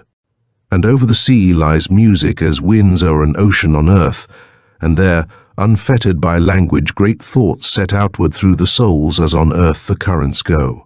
Once did I dream that in a mist-built ship I sailed upon that sea, and heard the music that is not of instruments, and voices not from lips, and woke, and found that I was upon the earth, and that the gods had lied to me in the night.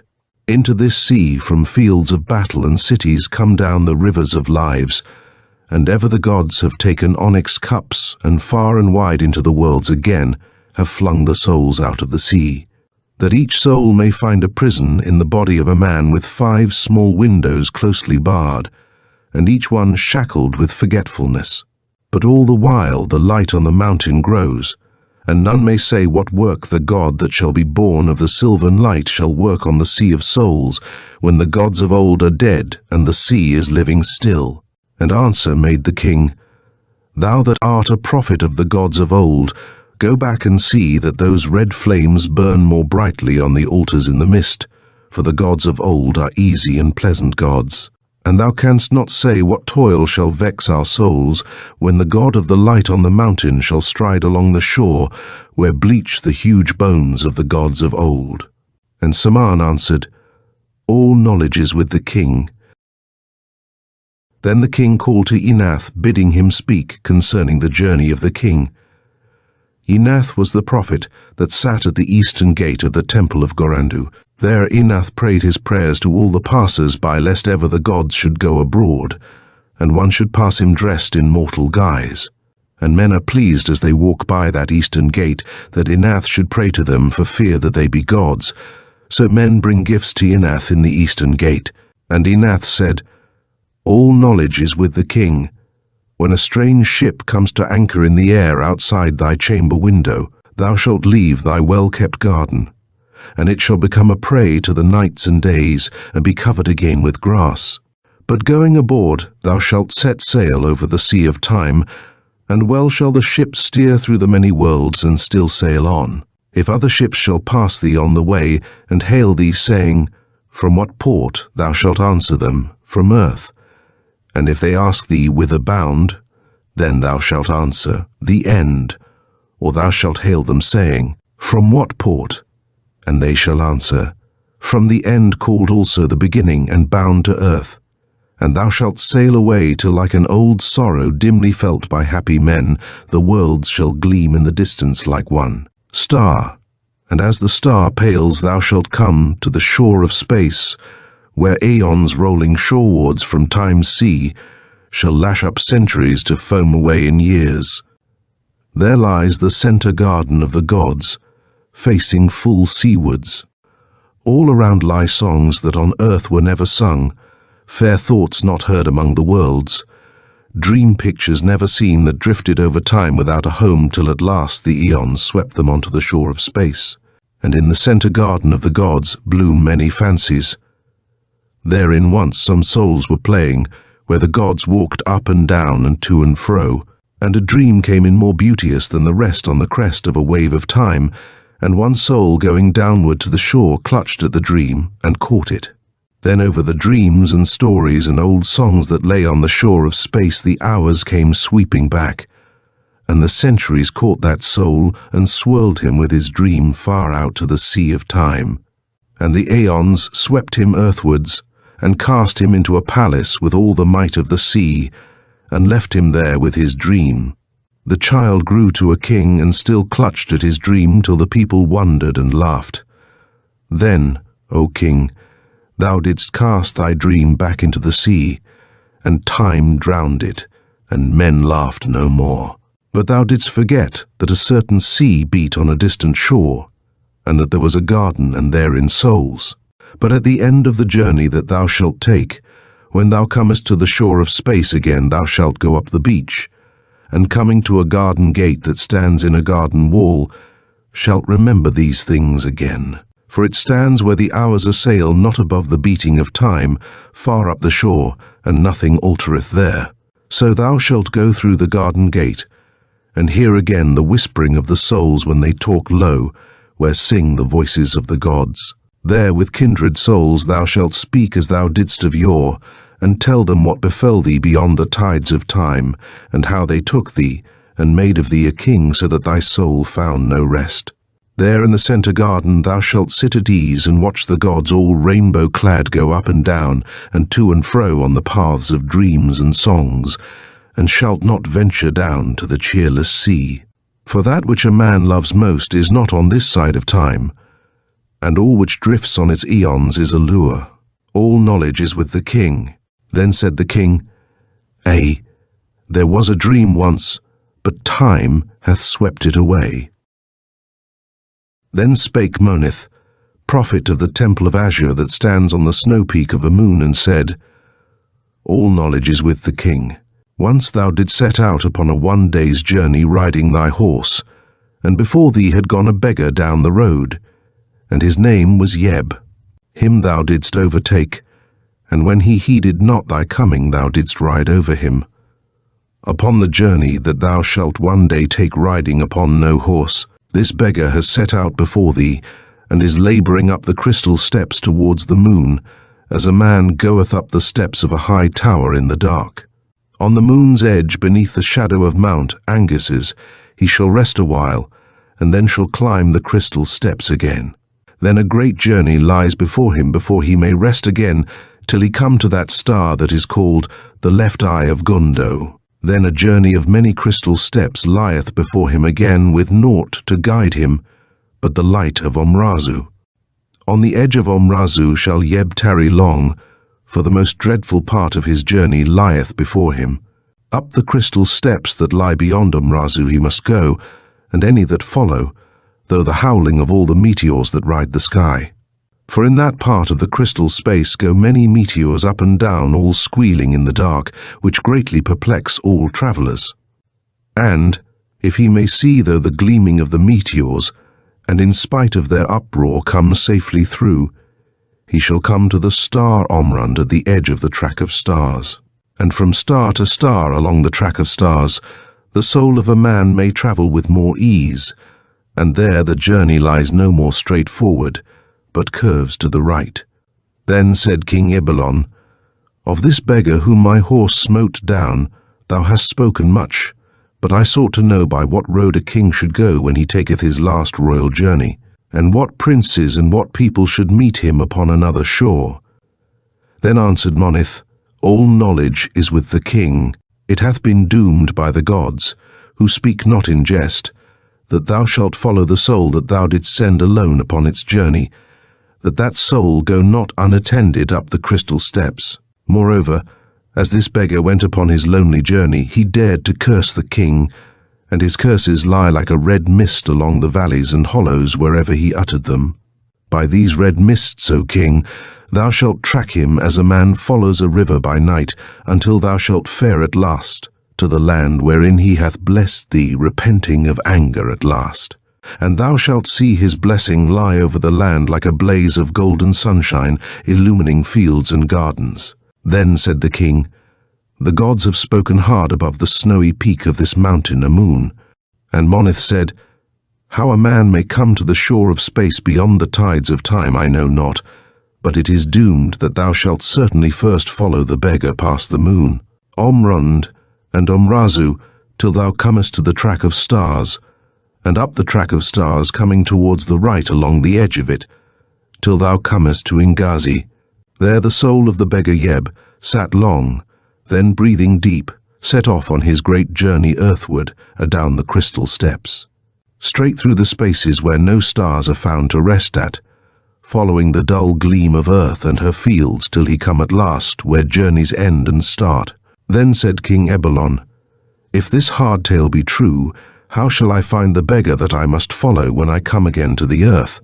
And the prophet answered, Thou shalt know him by his name, and find him in this place, for that beggar shall be called King Eberlon, and he shall be sitting upon the throne of the kings of Zarkandu. And the king answered, If one sit upon this throne whom men call King Eberlon, who then shall I be? And the prophet answered, Thou shalt be a beggar, and thy name shall be Yeb, and thou shalt ever tread the road before the palace, waiting for alms from the king, whom men shall call Eberlon. Then said the king, Hard gods indeed are those that tramp the snows of Amun about the temple of Azure. For if I sinned against this beggar called Yeb, they too have sinned against him when they doomed him to travel on this weary journey, though he hath not offended. And Monith said, He too hath offended, for he was angry as thy horse struck him, and the gods smite anger, and his anger and his curses doom him to journey without rest, as also they doom thee.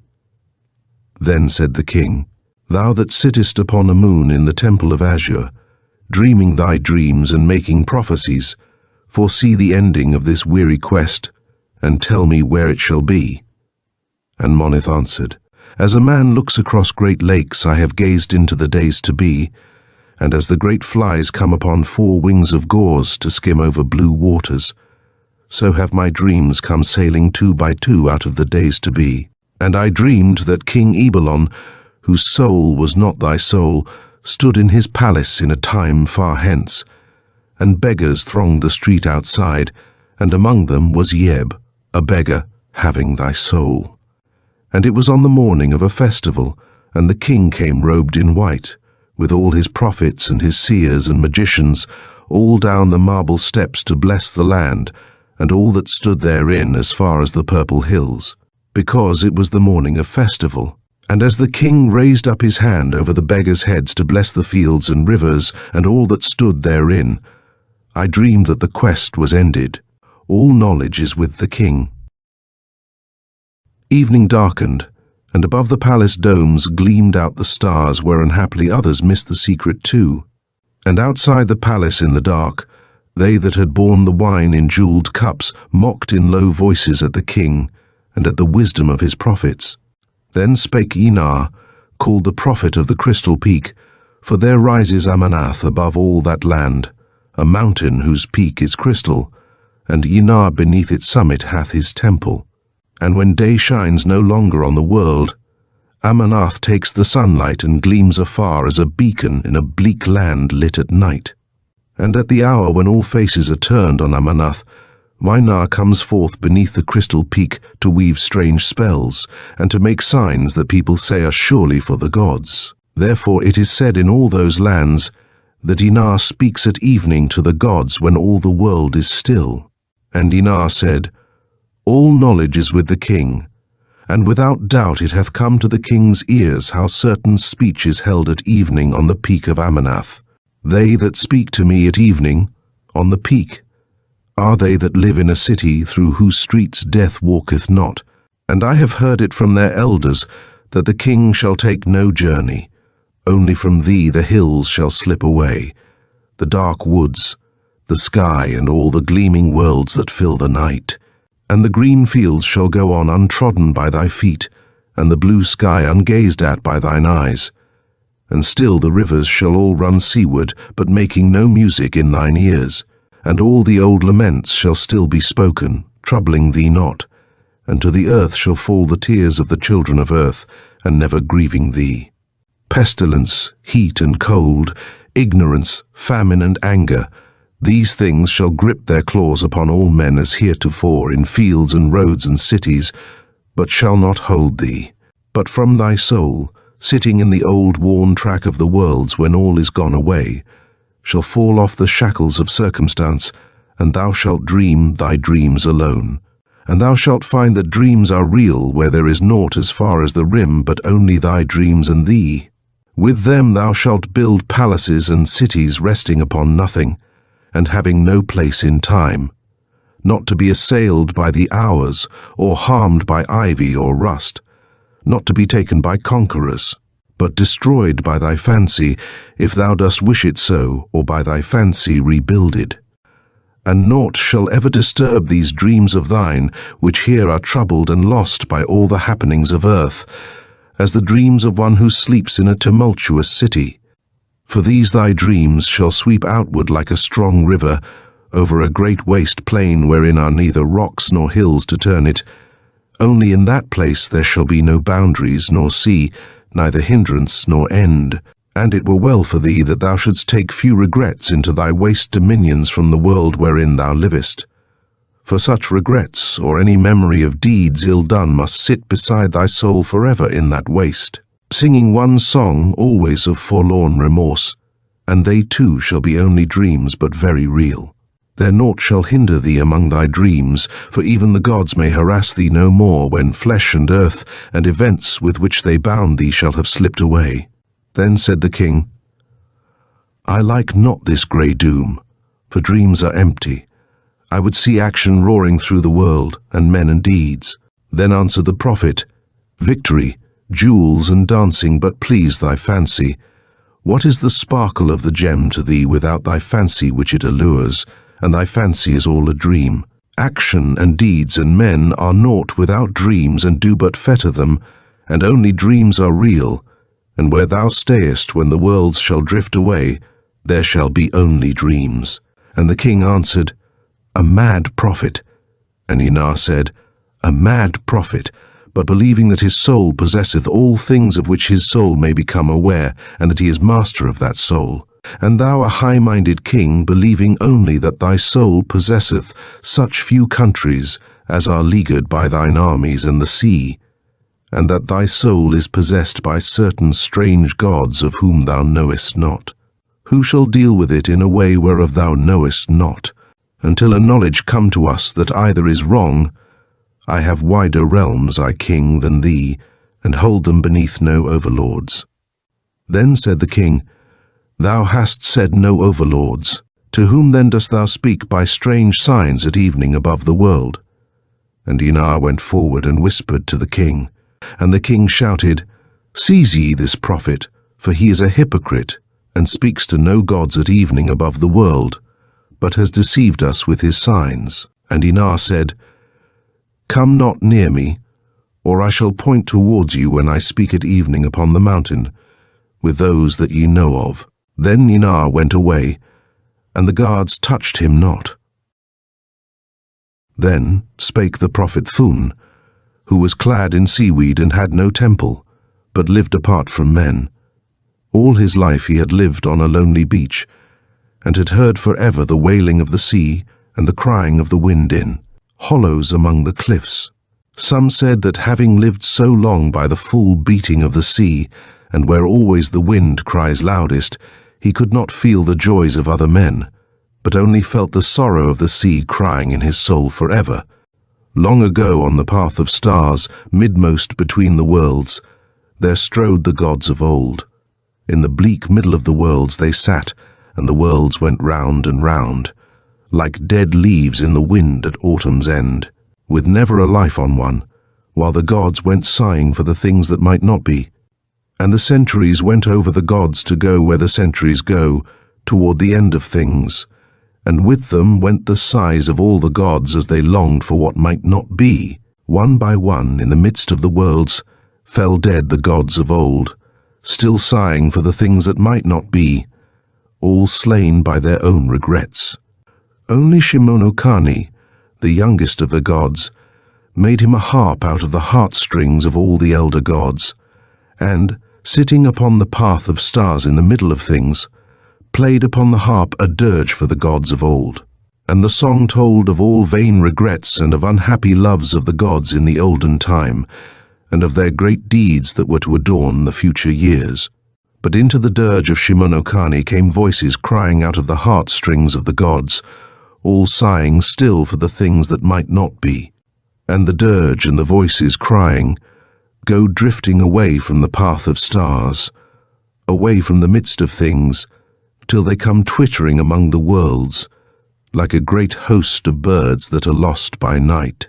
And every note is a life, and many notes become caught up among the worlds to be entangled with flesh for a little while, before they pass again on their journey to the great anthem that roars at the end of time. Shimono-Kani hath given a voice to the wind, and added a sorrow to the sea, but when in lighted chambers after feasting there arises the voice of the singer to please the king, then is the soul of that singer crying aloud to his fellows from where he stands chained to earth. And when at the sound of the singing the heart of the king grows sad, and his princes lament, then they remember, though knowing not that, they remember it, the sad face of Shimono-Kani sitting by his dead brethren, the elder gods, playing on the harp of crying heartstrings, whereby he sent their souls among the worlds. And when the music of one lute is lonely on the hills at night, then one soul calleth to his brother souls, the notes of Shimono-Kani's dirge which have not been caught among the worlds. And he knoweth not to whom he calls or why, but knoweth only that minstrelsy is his only cry, and sendeth it out into the dark. But although in the prison houses of earth all memories must die, yet as there sometimes clings to a prisoner's feet some dust of the fields wherein he was captured, so sometimes fragments of remembrance cling to a man's soul after it hath been taken to earth. Then a great minstrel arises, and weaving together the shreds of his memories, maketh some melody, such as the hand of Shimono-Kani smites out of his harp. And they that pass by say, Hath there not been some such melody before?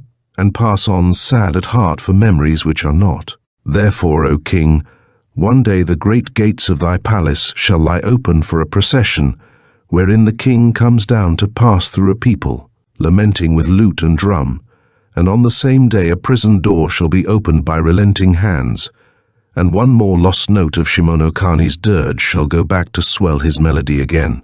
The dirge of Shimono-Kani shall roll on till one day it shall come, with all its notes complete, to overwhelm the silence that sits at the end of things.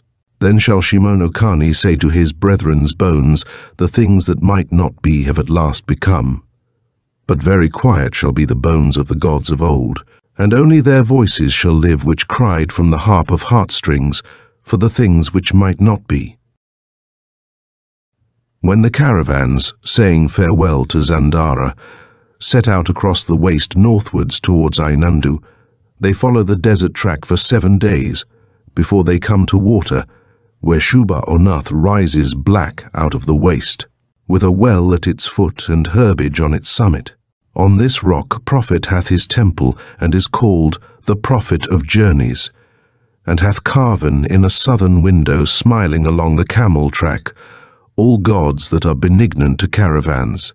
There a traveller may learn by prophecy whether he shall accomplish the 10 days' journey thence across the desert, and so come to the white city of Ainundu, or whether his bones shall lie with the bones of old along the desert track. No name hath the Prophet of Journeys, For none is needed in that desert where no man calls, nor ever a man answers. Thus spake the prophet of journeys standing before the king. The journey of the king shall be an old journey pushed on apace. Many a year before the making of the moon thou camest down with dream camels from the city, without a name that stands beyond all the stars. And then began thy journey over the waste of naught, and thy dream camel bore thee well when those of certain of thy fellow travellers fell down in the waste and were covered over by the silence and were turned again to naught, and those travellers when their dream camels fell, having nothing to carry them further over the waste, were lost beyond, and never found the earth. These are those men that might have been but were not, and all about thee fluttered the myriad hours travelling in great swarms across the waste of naught. How many centuries passed across the cities, while thou wast making thy journey none may reckon, for there is no time in the waste of naught, but only the hours fluttering earthwards from beyond to do the work of time. At last the dream-born travellers saw far off a green place gleaming, and made haste towards it, and so came to earth. And there, O king, ye rest for a little while, thou and those that came with thee, making an encampment upon earth before journeying on. There the swarming hours are light, settling on every blade of grass and tree, and spreading over your tents and devouring all things, and at last bending your very tent poles with their weight and wearying you. Behind the encampment in the shadow of the tents lurks a dark figure with a nimble sword, having the name of Time. This is he that hath called the hours from beyond, and he it is that is their master, and it is his work that the hours do as they devour all green things upon the earth, and tatter the tents and weary all the travellers. As each of the hours does the work of Time, Time smites him with his nimble sword as soon as his work is done, and the hour falls severed to the dust with his bright wings scattered. As a locust cut asunder by the scimitar of a skilful swordsman, one by one, O king, with a stir in the camp, and the folding up of the tents one by one, the travellers shall push on again on the journey begun so long before out of the city without a name to the place where dream camels. Go, striding free through the waste. So into the waste, O king, thou shalt set forth ere long, perhaps to renew friendships begun during thy short encampment upon earth.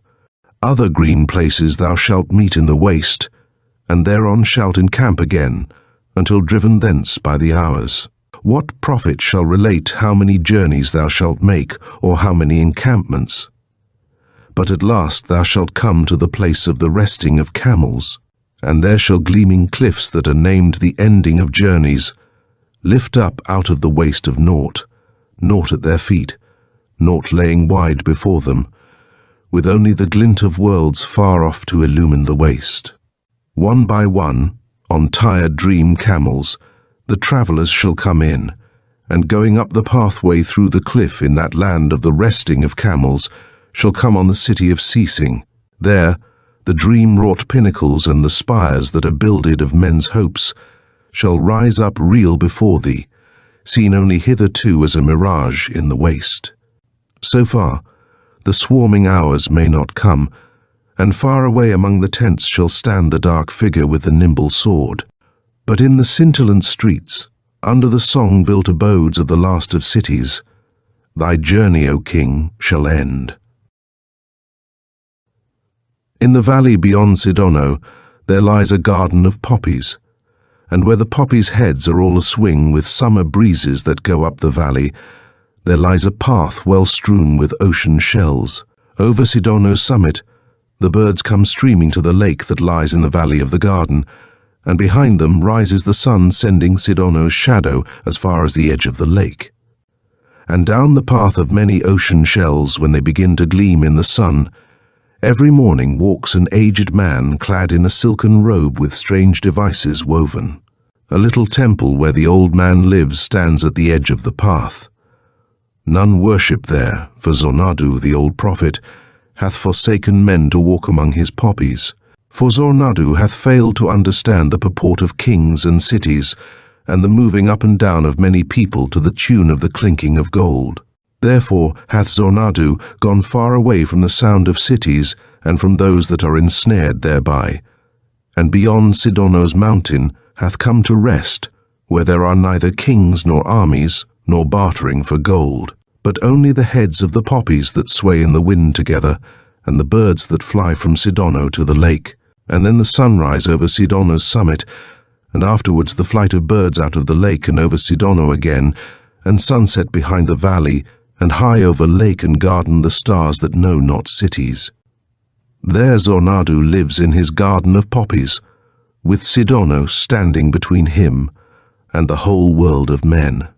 And when the wind blowing athwart the valley sways the heads of the tall poppies against the temple wall, the old prophet says, "The flowers are all praying, and lo, they be nearer to the gods than men." But the heralds of the king, coming after many days of travel to Sidono, perceived the garden valley. By the lake they saw the poppy garden gleaming round and small, like a sunrise over water on a misty morning, seen by some shepherd from the hills. And descending the bare mountain for 3 days, they came to the gaunt pines, and ever between the tall trunks came the glare of the poppies that shone from the garden valley. For a whole day they travelled through the pines.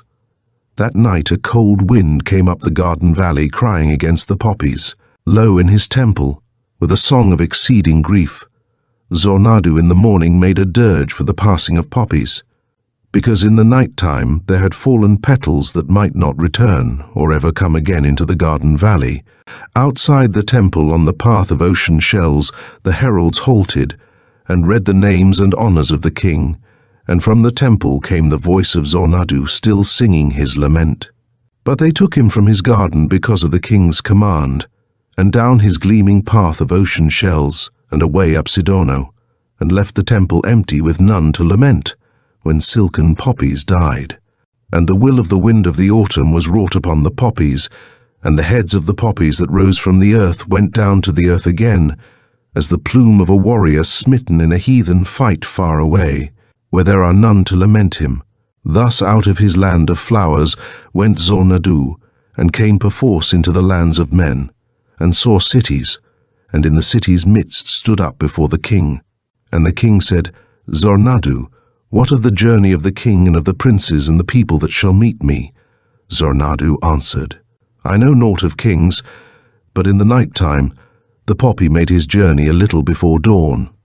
Thereafter the wildfowl came as is their wont over Sidono's summit, and the sun rising behind them gleamed upon Sidono, and all the flowers of the lake awoke. And the bee passing up and down the garden went droning to other poppies, and the flowers of the lake, they that had known the poppy, knew him no more. And the sun's rays slanting from Sidono's crest lit still a garden valley, where one poppy waved his petals to the dawn no more.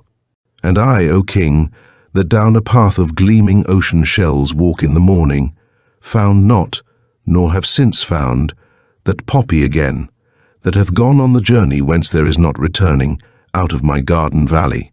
And I, O king, made a dirge to cry beyond that valley, and the poppies bowed their heads. But there is no cry nor no lament that may adjure the life to return again to a flower that grew in a garden once, and hereafter is not. Unto what place the lives of poppies have gone no man shall truly say. Sure it is that to that place are only outward tracks. Only it may be that when a man dreams at evening in a garden, where heavily the scent of poppies hangs in the air, when the winds have sunk, and far away the sound of a lute is heard on lonely hills, as he dreams of silken scarlet poppies that once were a swing together in the gardens of his youth, the lives of those old lost poppies shall return, living again in his dream.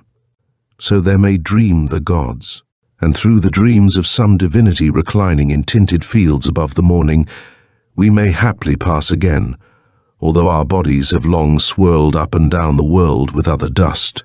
In these strange dreams our lives may be again, all in the centre of our hopes, rejoicings and laments, until above the morning the gods wake to go about their work, haply to remember still their idle dreams, haply to dream them all again in the stillness when shines the starlight of the gods. Then said the king, I like not these strange journeys, nor this faint wandering through the dreams of gods like the shadow of a weary camel that may not rest when the sun is low. The gods that have made me to love the earth's cool woods and dancing streams do ill to send me into the starry spaces that I love not, with my soul still peering earthward through the eternal years, as a beggar who once was noble staring from the street at lighted halls. For wherever the gods may send me, I shall be as the gods have made me, a creature loving the green fields of earth. Now if there stand one prophet here that hath the ear of those two splendid gods that stride above the glories of the orient sky, tell them that there is on earth one king in the land called Zarkandu to the south of the Opal Mountains, who would fain tarry among the many gardens of earth, and would leave to other men the splendors that the gods shall give the dead above the twilight that surrounds the stars. Then spake Yaman, prophet of the temple of Obin that stands on the shores of a great lake, facing east. Yaman said, I pray oft to the gods who sit above the twilight behind the east, when the clouds are heavy and red at sunset, or when there is boding of thunder or eclipse, then I pray not, lest my prayers be scattered and beaten earthward. But when the sun sets in a tranquil sky, pale green or azure, and the light of his farewell stays long upon lonely hills, then I send forth my prayers to flutter upward to gods that are surely smiling. And the gods hear my prayers. But, O king, boons sought out of due time from the gods are never wholly to be desired, and if they should grant to thee to tarry on the earth, old age would trouble thee with burdens more and more, till thou wouldst become the driven slave of the hours in fetters that none may break. The king said, They that have devised this burden of age may surely stay it. Pray therefore on the calmest evening of the year to the gods above the twilight, that I may tarry always on the earth and always young, while over my head the scourges of the gods pass and alight not. Then answered Yaman, The king hath commanded, yet among the blessings of the gods there always cries a curse. The great princes that make merry with the king, who tell of the great deeds that the king wrought in the former time, shall one by one grow old. And thou, O king, seated at the feast crying, Make merry, and extolling the former time, shall find about thee white heads nodding in sleep, and men that are forgetting the former time. Then one by one the names of those that sported with thee, once called by the gods, one by one the names of the singers that sing the songs thou lovest called by the gods, lastly of those that chased the grey boar by night, and took him in Orgum river, only the king. Then a new people that have not known the old deeds of the king, nor fought and chased with him, who dare not make merry with the king, as did his long-dead princes. And all the while those princes that are dead growing dearer and greater in thy memory, and all the while the men that served thee then growing more small to thee, and all the old things fading, and new things arising, which are not as the old things were, the world changing yearly before thine eyes, and the gardens of thy childhood overgrown. Because thy childhood was in the olden years, thou shalt love the olden years, but ever the new years shall overthrow them and their customs, and not the will of a king may stay the changes that the gods have planned for all the customs of old. Ever thou shalt say, This was not so, and ever the new custom shall prevail even against a king. When thou hast made merry 1,000 times, thou shalt grow tired of making merry. At last thou shalt become weary of the chase, and still old age shall not come near to thee to stifle desires that have been too oft fulfilled. Then, O king, thou shalt be a hunter yearning for the chase, but with naught to pursue that hath not been oft overcome. Old age shall come not to bury thine ambitions, in a time when there is naught for thee to aspire to any more. Experience of many centuries shall make thee wise, but hard and very sad, and thou shalt be a mind apart from thy fellows, and curse them all for fools.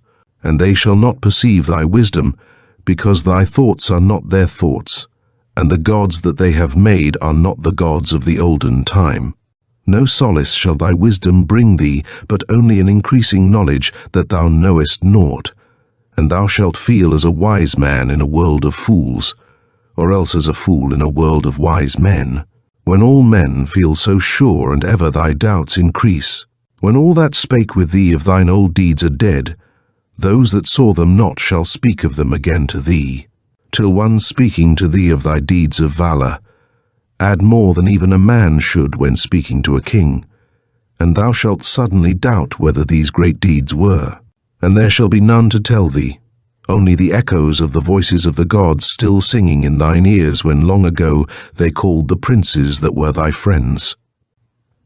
And thou shalt hear the knowledge of the olden time most wrongly told, and afterwards forgotten. Then many prophets shall arise claiming discovery of that old knowledge. Then thou shalt find that seeking knowledge is vain, as the chase is vain, as making merry is vain, as all things are vain. One day thou shalt find that it is vain to be a king.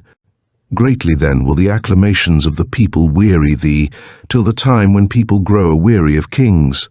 Then thou shalt know that thou hast been uprooted from thine olden time, and set to live in uncongenial years. And jests all new to royal ears shall smite thee on the head like hailstones, when thou hast lost thy crown. When those to whose grandsires thou hadst granted to bring them as children to kiss the feet of the king shall mock at thee, because thou hast not learnt to barter with gold. Not all the marvels of the future time shall atone to thee for those old memories that glow warmer and brighter every year as they recede into the ages that the gods have gathered, and always dreaming of thy long-dead princes and of the great kings of other kingdoms in the olden time, thou shalt fail to see the grandeur to which a hurrying, jesting people shall attain in that kingless age. Lastly, O king, thou shalt perceive men changing in a way that thou shalt not comprehend, knowing what thou canst not know, till thou shalt discover that these are men no more, and a new race holds dominion over the earth whose forefathers were men. These shall speak to thee no more, as they hurry upon a quest that thou shalt never understand, and thou shalt know that thou canst no longer take thy part in shaping destinies, but in a world of cities only pine for air, and the waving grass again, and the sound of a wind in trees. Then even this shall end with the shapes of the gods in the darkness, gathering all lives but thine, when the hills shall fling up earth's long-stored heat back to the heavens again, when earth shall be old and cold, with nothing alive upon it but one king. Then said the king, Pray to those hard gods still, for those that have loved the earth with all its gardens and woods and singing streams will love earth still when it is old and cold, and with all its gardens gone and all, the purport of its being failed and naught but memories. Then spake Pahan, a prophet of the land of Hern. And Pahan said, There was one man that knew, but he stands not here. And the king said, Is he further than my heralds might travel in the night if they went upon fleet horses? And the prophet answered, He is no further than thy heralds may well travel in the night, but further than they may return from in all the years. Out of this city there goes a valley wandering through all the world, and opens out at last on the green land of Hern. On the one side in the distance gleams the sea, and on the other side a forest, black and ancient, darkens the fields of Hern. Beyond the forest and the sea there is no more, saving the twilight, and beyond that the gods. In the mouth of the valley sleeps the village of Riston. Here I was born, and heard the murmur of the flocks and herds, and saw the tall smoke standing between the sky and the still roofs of Riston, and learned that men might not go into the dark forest, and that beyond the forest and the sea was naught saving the twilight, and beyond that the gods. Often there came travellers from the world all down the winding valley, and spake with strange speech in Riston, and returned again up the valley going back to the world.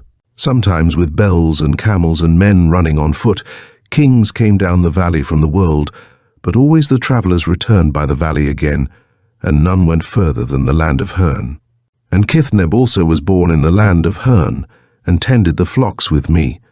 But Kithneb would not care to listen to the murmur of the flocks and herds, and see the tall smoke standing between the roofs and the sky, but needed to know how far from Hern it was that the world met the twilight, and how far across the twilight sat the gods. And often Kithneb dreamed as he tended the flocks and herds, and when others slept, he would wander near to the edge of the forest wherein men might not go. And the elders of the land of Hurn reproved Kithneb when he dreamed, yet Kithneb was still as other men, and mingled with his fellows until the day of which I will tell thee, O king. For Kithneb was aged about 100 years, and he and I were sitting near the flocks, and he gazed long at the point where the dark forest met the sea at the end of the land of Hurn. But when night drove the twilight down under the forest, we brought the flocks together to Ristone, and I went up the street between the houses to see 4 princes that had come down the valley from the world, and they were clad in blue and scarlet, and wore plumes upon their heads, and they gave us in exchange for our sheep some gleaming stones which they told us were of great value on the word of princes. And I sold them 3 sheep, and Darniag sold them 8. But Kithneb came not with the others to the marketplace where the 4 princes stood, but went alone across the fields to the edge of the forest. And it was upon the next morning that the strange thing befell Kithneb, for I saw him in the morning coming from the fields, and I hailed him with the shepherd's cry wherewith we shepherds call to one another, and he answered not. Then I stopped and spake to him, and Kithneb said not a word till I became angry and left him. Then we spake together concerning Kithneb, and others had hailed him, and he had not answered them. But to one he had said that he had heard the voices of the gods speaking beyond the forest, and so would never listen more to the voices of men. Then we said, Kithneb is mad, and none hindered him. Another took his place among the flocks, and Kithneb sat in the evenings by the edge of the forest on the plain alone.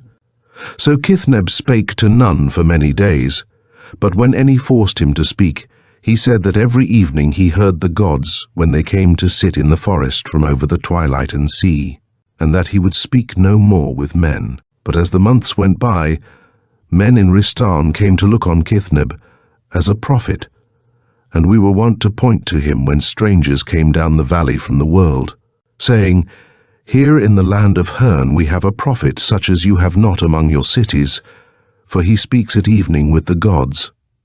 A year had passed over the silence of Kithneb when he came to me and spake, and I bowed before him, because we believed that he spake among the gods.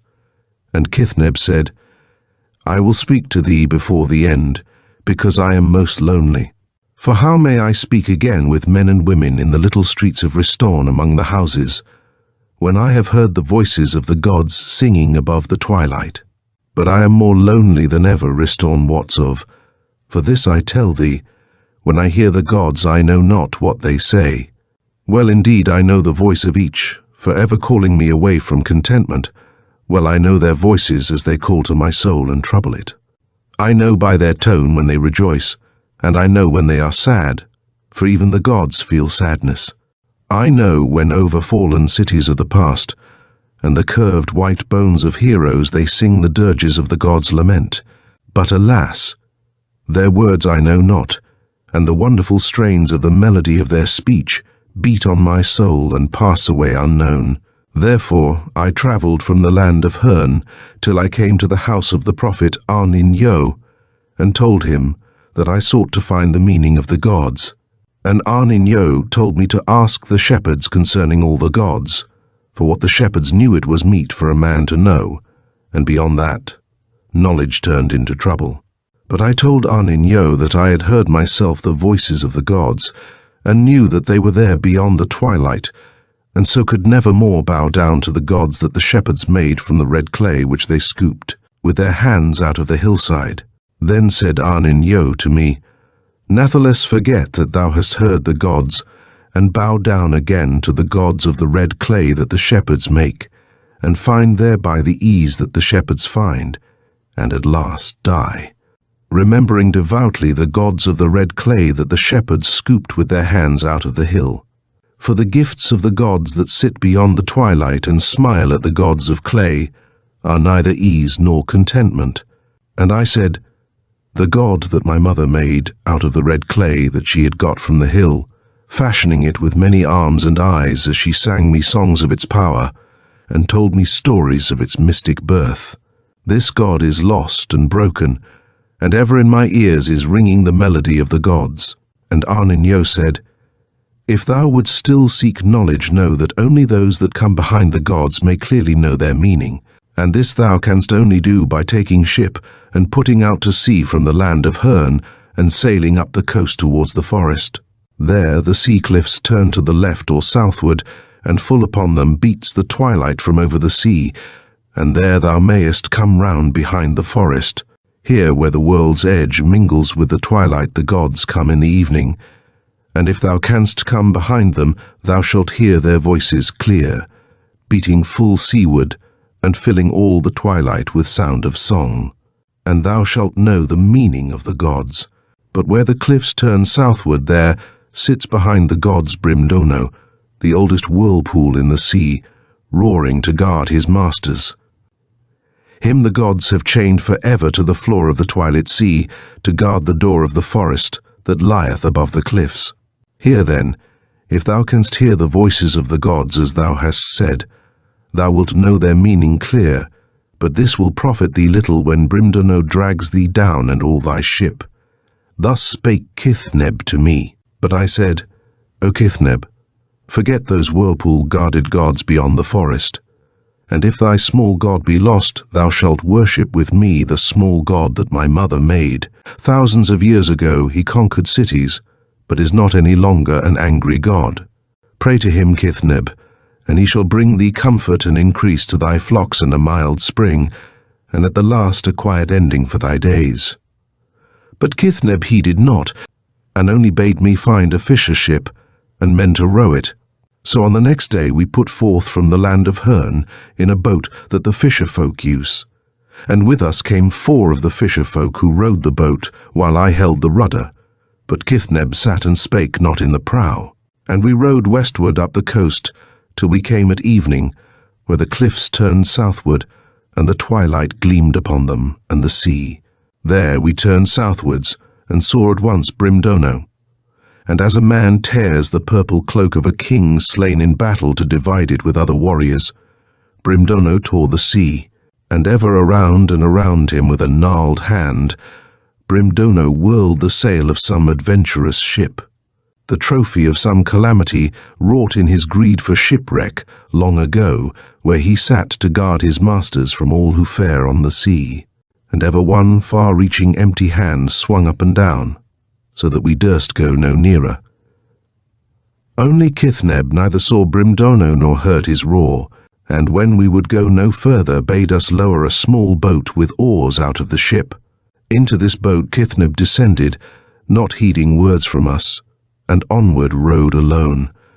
A cry of triumph over ships and men Brimdono uttered before him, but Kithneb's eyes were turned toward the forest as he came behind the gods. Upon his face the twilight beat full from the haunts of evening, to illumine the smiles that grew about his eyes as he came behind the gods, him that had found the gods above their twilit cliffs, him that had heard their voices close at last and knew their meaning clear, him from the cheerless world with its doubtings and prophets that lie, from all hidden meanings, where truth rang clear at last, Brimdono took. But when Pahan ceased to speak, in the king's ears the roar of Brimdono exulting over ancient triumphs and the whelming of ships seemed still to ring. Then Mahonti spake, the hermit prophet, who lived in the deep untravelled woods that seclude Lake Ilana. I dreamed that to the west of all the seas I saw by vision the mouth of Munra-O, guarded by golden gates, and through the bars of the gates that guard the mysterious river of Munra-O, I saw the flashes of golden barks, wherein the gods went up and down, and to and fro through the evening dusk. And I saw that Munra-O was a river of dreams such as came through remembered gardens in the night, to charm our infancy as we slept beneath the sloping gables of the houses of long ago. And Munra-O rolled down her dreams from the unknown inner land, and slid them under the golden gates and out into the waste, unheeding sea, till they beat far off upon low-lying shores and murmured songs of long ago to the islands of the south, or shouted tumultuous paeans to the northern crags, or cried forlornly against rocks where no one came, dreams that might not be dreamed. Many gods there be, that through the dusk of an evening in the summer go up and down this river. There I saw, in a high bark all of gold, gods of the pomp of cities. There I saw gods of splendor, in boats bejeweled to the keels, gods of magnificence and gods of power. I saw the dark ships, and the glint of steel of the gods whose trade was war, and I heard the melody of the bells of silver arrow in the rigging of harp-strings, as the gods of melody went sailing through the dusk on the river of Munra-O, wonderful river of Munra-O. I saw a grey ship with sails of the spider's web, all lit with dewdrop lanterns, and on its prow was a scarlet cock, with its wings spread far and wide, when the gods of the dawn sailed also on Munra-O. Down this river it is the wont of the gods to carry the souls of men eastward, to where the world in the distance faces on Munra-O. Then I knew that when the gods of the pride of power and gods of the pomp of cities went down the river in their tall gold ships to take earthward other souls, swiftly adown the river and between the ships had gone in this boat of birch bark the god Tarn, the hunter, bearing my soul to the world. And I know now that he came down the stream in the dusk, keeping well to the middle, and that he moved silently and swiftly among the ships, wielding a twin-bladed oar. I remember now the yellow gleaming of the great boats of the gods of the pomp of cities, and the huge prow above me of the gods of the pride of power, when Tarn, dipping his right blade into the river, lifted his left blade high, and the drops gleamed and fell. Thus Tarn the hunter took me to the world that faces across the sea of the west on the gate of Munra-O, and so it was that there grew upon me the glamour of the hunt, though I had forgotten Tarn, and took me into mossy places and into dark woods. And I became the cousin of the wolf, and looked into the lynx's eyes and knew the bear. And the birds called to me with half-remembered notes, and there grew in me a deep love of great rivers and of all western seas, and a distrust of cities, and all the while I had forgotten Tarn. I know not what high galleon shall come for thee, O king, nor what rowers, clad with purple, shall row at the bidding of gods, when thou goest back with pomp to the river of Munra-O. But for me Tarn waits where the seas of the west break over the edge of the world, and as the years pass over me and the love of the chase sinks low, and as the glamour of the dark woods and mossy places dies down in my soul, ever louder and louder lap the ripples against the canoe of birch bark where, holding his twin-bladed oar, Tarn waits.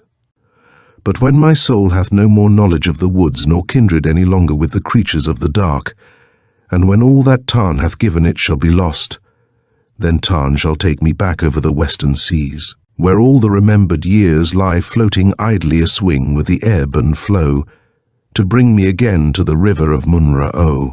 Far up that river we shall haply chase those creatures whose eyes are peering in the night as they prowl around the world, for Tarn was ever a hunter. Then Ulf spake, the prophet who in Sistromades lives in a temple anciently dedicated to the gods. Rumour hath guessed that there the gods walked once some time towards evening, but time, whose hand is against the temples of the gods, hath dealt harshly with it, and overturned its pillars, and set upon its ruins his sign and seal. Now Ulf dwells there alone.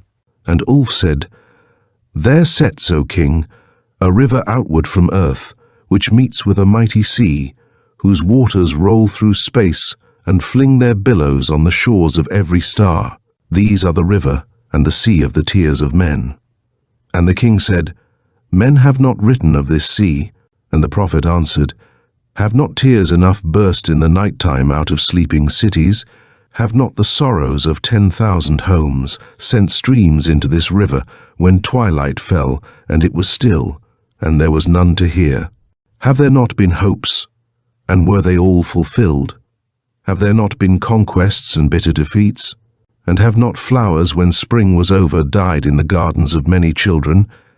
Tears enough, O king, tears enough have gone down out of earth to make such a sea, and deep it is and wide, and the gods know it, and it flings its spray on the shores of all the stars. Down this river and across this sea thou shalt fare in a ship of sighs, and all around thee over the sea shall fly the prayers of men, which rise on white wings higher than their sorrows.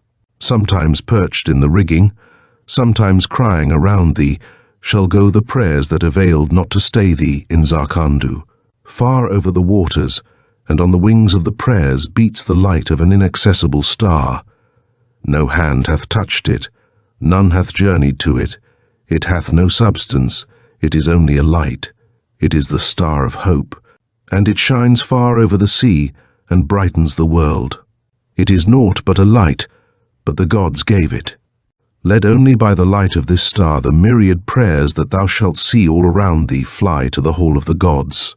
Sighs shall waft thy ship of sighs over the sea of tears.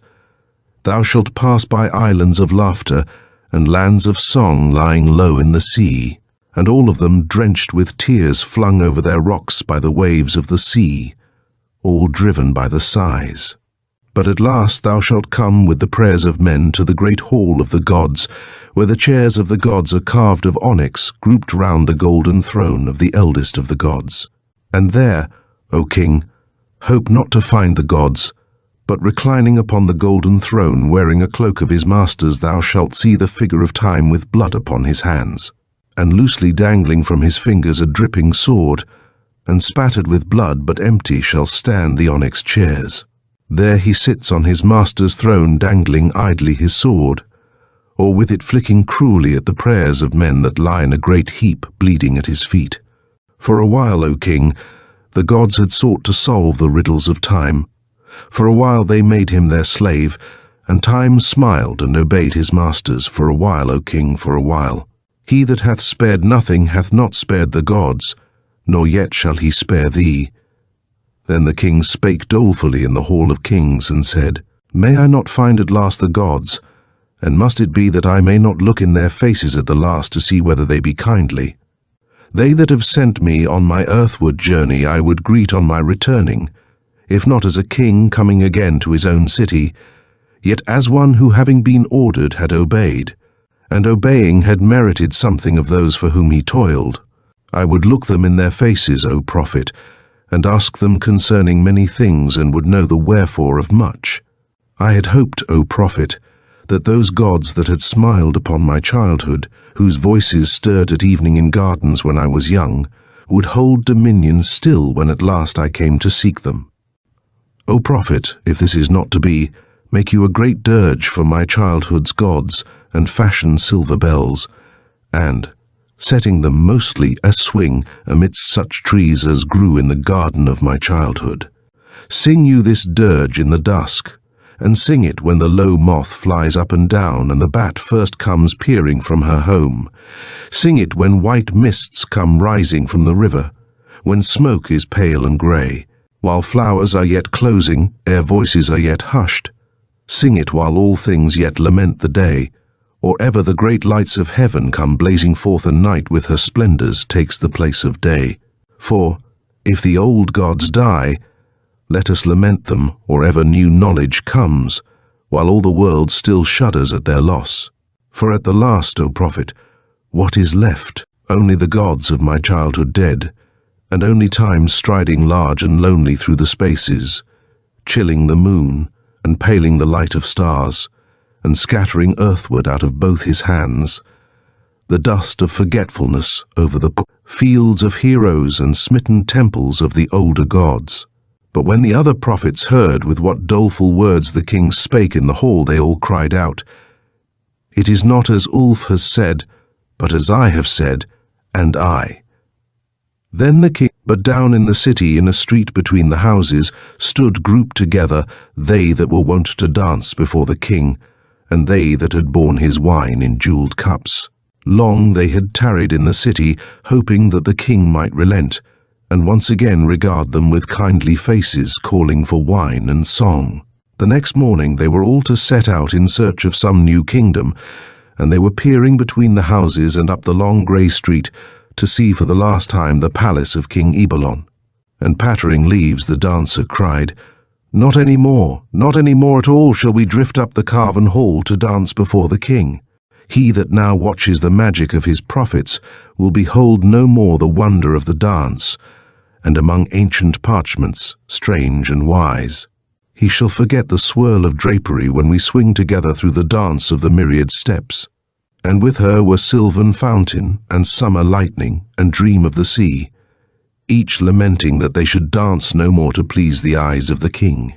And in Tarn, who had carried at the banquet for 50 years the goblet of the king set with its 4 sapphires, each as large as an eye, said as he spread his hands towards the palace, making the sign of farewell, "Not all the magic of prophecy, nor yet foreseeing nor perceiving, may equal the power of wine.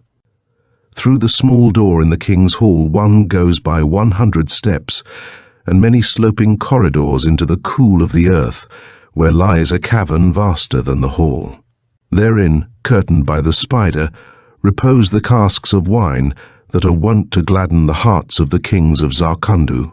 In islands far to the eastward the vine, from whose heart this wine was long since wrung, hath climbed aloft with many a clutching finger, and beheld the sea and ships of the olden time, and men since dead, and gone down into the earth again, and been covered over with weeds, and green with the damp of years. There lie 3 casks that a city gave not up until all her defenders were slain and her houses fired, and ever to the soul of that wine is added a more ardent fire as ever the years go by. Thither it was my pride to go before a banquet in the olden years, and coming up to bear in the sapphire goblet the fire of the elder kings, and to watch the king's eye flash and his face grow nobler, and more like his sire's as he drank the gleaming wine. And now the king seeks wisdom from his prophets, while all the glory of the past and all the clattering splendor of today grows old, far down, forgotten beneath his feet. And when he ceased, the cupbearers and the women that danced looked long in silence at the palace. Then one by one all made the farewell sign before they turned to go, and as they did this a herald unseen in the dark was speeding towards them. After a long silence the king spake.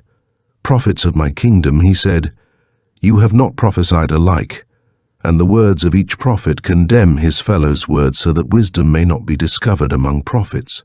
But I command that none in my kingdom shall doubt that the earliest king of Zarkundu stored wine beneath this palace before the building of the city, or ever the palace arose.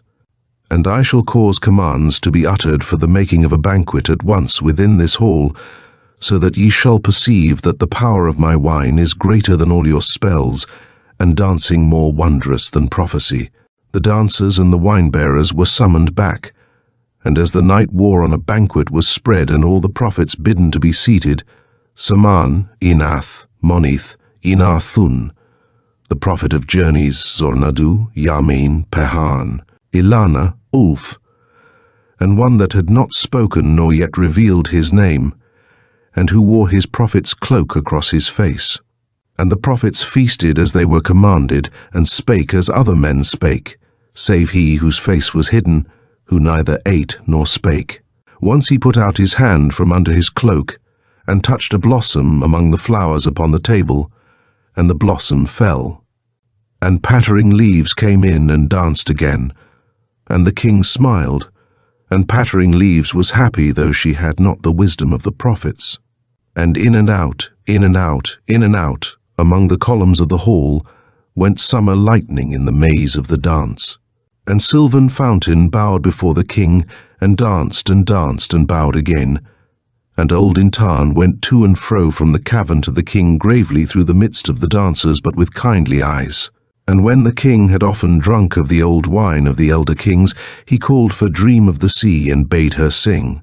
And Dream of the Sea came through the arches and sang of an island builded by magic out of pearls that lay set in a ruby sea, and how it lay far off and under the south, guarded by jagged reefs, whereon the sorrows of the world were wrecked and never came to the island, and how a low sunset always reddened the sea and lit the magic isle and never turned to night, and how someone sang always and endlessly to lure the soul of a king who might by enchantment pass the guarding reefs to find rest on the Pearl Island and not be troubled more, but only see sorrows on the outer reef battered and broken, Then Soul of the South rose up and sang a song of a fountain that ever sought to reach the sky, and was ever doomed to fall to the earth again, until at last. Then, whether it was the art of pattering leaves, or the song of dream of the sea, or whether it was the fire of the wine of the elder kings, Ebelon bade farewell kindly to the prophets when morning paled the stars. Then, along the torchlit corridors, the king went to his chamber, and having shut the door in the empty room, beheld suddenly a figure wearing the cloak of a prophet, and the king perceived that it was he whose face was hidden at the banquet, who had not revealed his name. And the king said, "Art thou too a prophet?" And the figure answered, "I am a prophet." And the king said, "Knowest thou aught concerning the journey of the king?" And the figure answered, "I know, but have never said." And the king said, "Who art thou that knowest so much and has not told it?" And he answered, "I am the end." Then the cloaked figure strode away from the palace, and the king, unseen by the guards, followed upon his journey. End of Time and the Gods by Lord Dunsany.